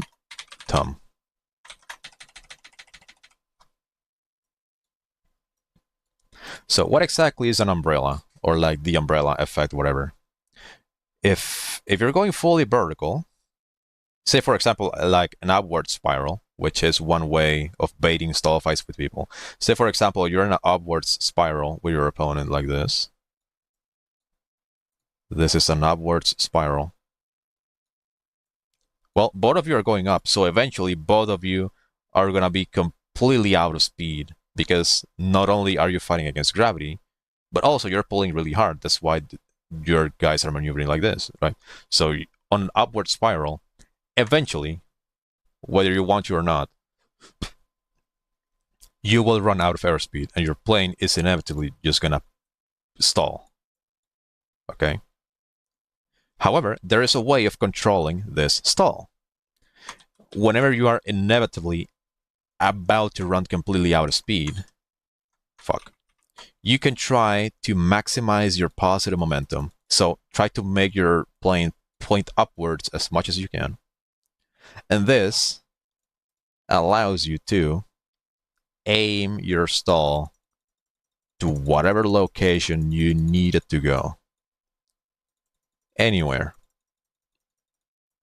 You can go to the left, you can go to the right, you can go slightly to your side like this. So basically it looks like an umbrella, right? So maximizing your positive momentum all the way here at the very top. Say for example, look at this guy. Let's say for example he didn't control his stall correctly. So unfortunately his plane ran completely out of speed and he's completely dead in the water and he's going down. Well, if you maximize your momentum upwards and you manage to do the little umbrella and you control your stall, you aim into where he is, congratulations, you're now on his ass and you kill him. Now, if you don't take care of your momentum, say for example, instead of going fully vertical, you go maybe a little bit like diagonal like this, well, you're gonna have an easier time aiming your stall towards the right, anywhere you need, kind of. So you can see, you can aim your stall anywhere you need on the right, but because you have a little bit of horizontal momentum, this horizontal momentum is gonna prevent you from pointing the stall behind you. You might not even be able to achieve it. If you try to, you're probably gonna pull like a cobra here, and your plane just stalls itself out so fucking aggressively you might even enter a flat spin. And it might be impossible to control, because a flat spin like this, really bad, can happen if you stall at incredibly slow speed. And this might actually bite you in the ass. So to make the case even worse, if you have way too much horizontal momentum, so this is a diagonal, you can see you have a little bit of vertical momentum, not quite enough, and your horizontal momentum is way too much. That means that your stall can only go one direction. You won't be able to have any choices with it. And if your opponent is stalling like behind you, this way, then you will not be able to get nose on as easy, because you literally have no choice of aiming your stall behind at all. Like, you're just gonna eat shit. This is why maximizing your vertical momentum on stall fights is so useful, because say for example here, let's continue this example. You have this guy that is stalling just far away from you. If you manage to maximize your vertical momentum just in time before your plane loses all of airspeed, you will be able to aim your stall to whatever location you need, whatever direction he's going, and you'll be able to land on top of him. Okay? This is why positive momentum is so important. And In the case of the SU-30, as you have probably seen me on some of my clips, you can actually go to my channel real quick. Go to my channel, go to videos, go to a middle finger to gravity. And I want you to pay attention. Every single time, just watch this video, it's 4 minutes long. After what I explained to you, I want you to pay attention. Every single time I use thrust vectoring, I always have positive momentum. Because positive momentum allows me to pull AOA bullshit with no consequences and have a significant amount of stability. Look, positive momentum. I am building up positive momentum. This allows you to pull a retarded amount of AOA with perfect stability and kill him. So that's another thing. So as long as you have positive momentum, you can see here, look at my altitude. I still going, it's neutralizing, and it's about to go down. Okay. So it lasted a decent bit. So as long as you have positive momentum and you're gaining altitude, you will have significantly more stability on your plane. The very moment your plane starts sinking is when the issues begin. Okay? So here, once again, positive momentum. Look. Controlling my plane, controlling my AOA, aiming the shot, and he's dead. And now that my plane starts sinking, I had to actually start worrying about controlling the plane because it's going to be very difficult and have to be careful of crashing into the ground. Once again, look. Just pay attention on my altitude, okay? Look at the kind of bullshit I'm doing. I'm doing a fucking inverted, like, spiral ups. So I'm basically flying inverted with the SU-30, and I'm doing... What is it? This. I'm basically doing this. But I'm literally inverted. However, because I have thrust vectoring and I have positive momentum, I can do whatever the fuck I want with perfect stability. And I don't have to worry about yak shit. Positive momentum, once again. I can just pull AOA as much as I want as long as I have positive momentum. Now here's an issue. So my plane is already sinking. And believe it or not, it might not look like it, but I'm struggling to control the plane because gravity is already fucking me in the ass. Gravity wants to pull me down, and it wants to keep pulling me down. And not only that, but it wants to keep pulling me down even faster and faster because, well, I'm accelerating towards the ground. So the more this keeps happening, and the longer it keeps happening, the more unstable it's going to be for me to aim.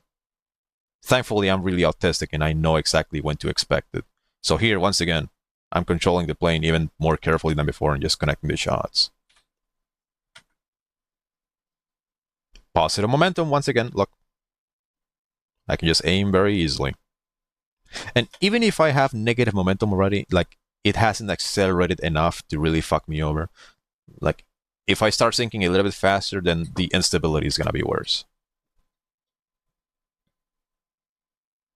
Oh, here comes positive momentum again. This allows me to pull AOA bullshit as much as I want. Look, I still have positive momentum because I'm pointing my engines towards the ground. So I'm still maintaining it. And, oh, well, he died. Why? Because positive momentum allows me to maintain significantly better stability. Oh, look, here comes positive momentum. Oh, my plane is starting to sink. And he's dead. Okay, I want you to pay attention here. So here I'm doing the funny AOA bullshit inverted. I have positive momentum up until now. At this point, my plane is already started sinking. And I want you to take a look at how my plane is going to snap to the left a little bit. There. So I want you to take a look at how my plane is just like maintaining momentum towards the left. There. So on this fragment here, most of this movement was not even intentional on my behalf. It's the plane doing it by itself because I started sinking. So this little like momentum towards my left, like this kind of instability, was caused by me sinking. So I ran out of positive momentum. And yeah, the very moment your plane starts sinking, you're going to be significantly more unstable. I know how to control the plane because autism, but as a matter, it's a fact that it's a lot more difficult for me to actually aim while my plane is sinking. Here, positive momentum. I'm gonna pull AOA bullshit, and he's dead. Here.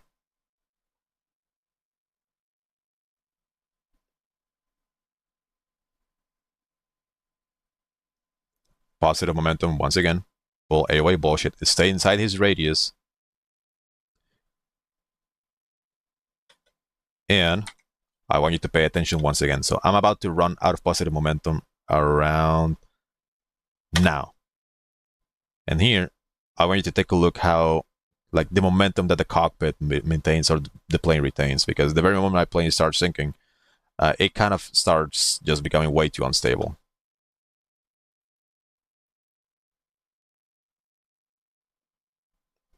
I ended up learning how to control it, but it's basically how it is. So this is how important positive momentum here is. Now here, I think I have a gun timer. And I want you to pay attention to the kind of games that I'm playing, okay? So pay attention to this. I'm going to explain it very carefully. This round, I noticed that I'm kind of basically inside his radius, okay? You can see he's going to fly in front of me. I'm very confident. I know I am inside his radius, which means I am safe, okay? So what do? Like, this happens inside my brain in like the span of 2 seconds. I notice I'm inside his radius. And also, I notice that if I try to take a shot right now, I'm going to be pointing my engines towards the sky, which is going to mean I'm going to accelerate towards the ground even earlier. So, instead of taking the shot right now, I remember that, hey, I'm inside his radius. I'm safe. There's jack shit he can do about it. So what I do is, I don't take the shot, and instead, I just let him fly by, and I just decide to point my engines towards the ground to keep my positive momentum, or at least try to minimize the negative one as much as I can. And this allows me to just kill him down there.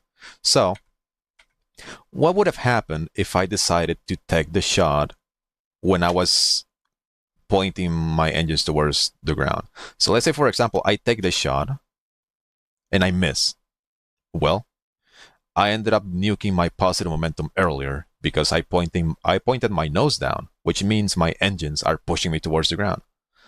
So if I had missed the shot, I would have been insanely cooked because there's a lot of things happening. So let's imagine I take the shot and I miss. Then I would end up in a rolling scissors situation. Something like this, where the guy on top has the advantage, remember?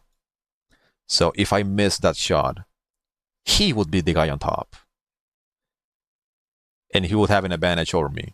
So if I had missed this shot, I would have become the guy at the bottom. And because the flanker fly model is still like very fucky because thrust vectoring and it being a fat pig, that negative momentum would have fucked me over so bad that I wouldn't have been able to recover from it. Like, I would have spent a gigantic amount of time down here trying to recover and go up again. But this time, the guy isn't a fall. He would have fucking killed me already. Okay? So that's what I decided to do here. I decided that, hey, I'm inside his radius. I don't have anything to worry about. Instead of pointing my engines towards the sky and pushing my plane towards the ground, I'm going to invert myself real quick to minimize fucking up my momentum even more. And I'm just going to kill him up there. Because if I had taken the chance and gone down, my negative momentum would have been significantly worse. I don't think I would have been able to aim the plane just well enough to kill him. So all of that shit happened in an instant. Here, once again, positive momentum. Oh, look, here I'm doing another thing. Okay, so I'm flying inverted. But you can see on this little fragment, I'm pulling neg-G because I'm trying to point my engines towards the ground so I can keep pushing my plane up. I'm basically extending my positive momentum for a little bit longer. Why? Because this shot is very risky. I'm inside his radius. I'm just going to let him overshoot. I'm gonna let him shoot past. Look, I'm still maintaining my momentum as much as I can, and there I kill him. It's literally what I did. There. I'm flying inverted. I know I'm inside his radius. I have nothing to worry about. He will not be able to get nose on me. So instead of taking the shot right now, I'm going to pull Negji. Here, look. I pulled Negji. Look. I pulled Negji just to force the engines to keep pushing my plane up so I can extend my positive momentum for a little bit longer. And I'm just going to let him overshoot. And I'm just going to kill him up there.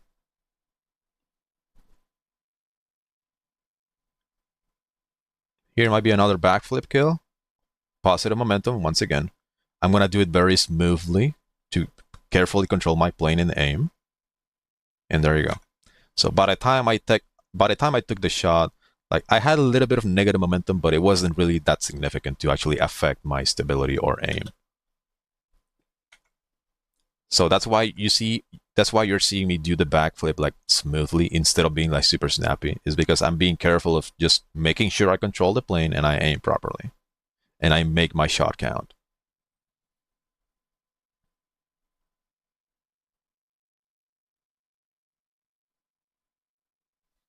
So TLDR, it is absolutely fucking mandatory to master positive momentum and radius if you want to play SU-30. For duels, at least.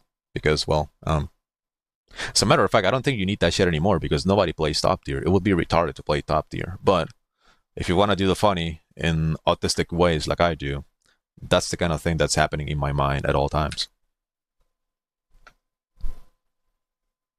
And you can probably see the exact same shit on... There's another video. Hold on. I'm trying to remember the name. I'm pretty sure there's another video where I literally explain all of that shit. You go to... Where is it? Go to my Discord. Go to gameplay recordings. Go to the search bar and just type in Yuri.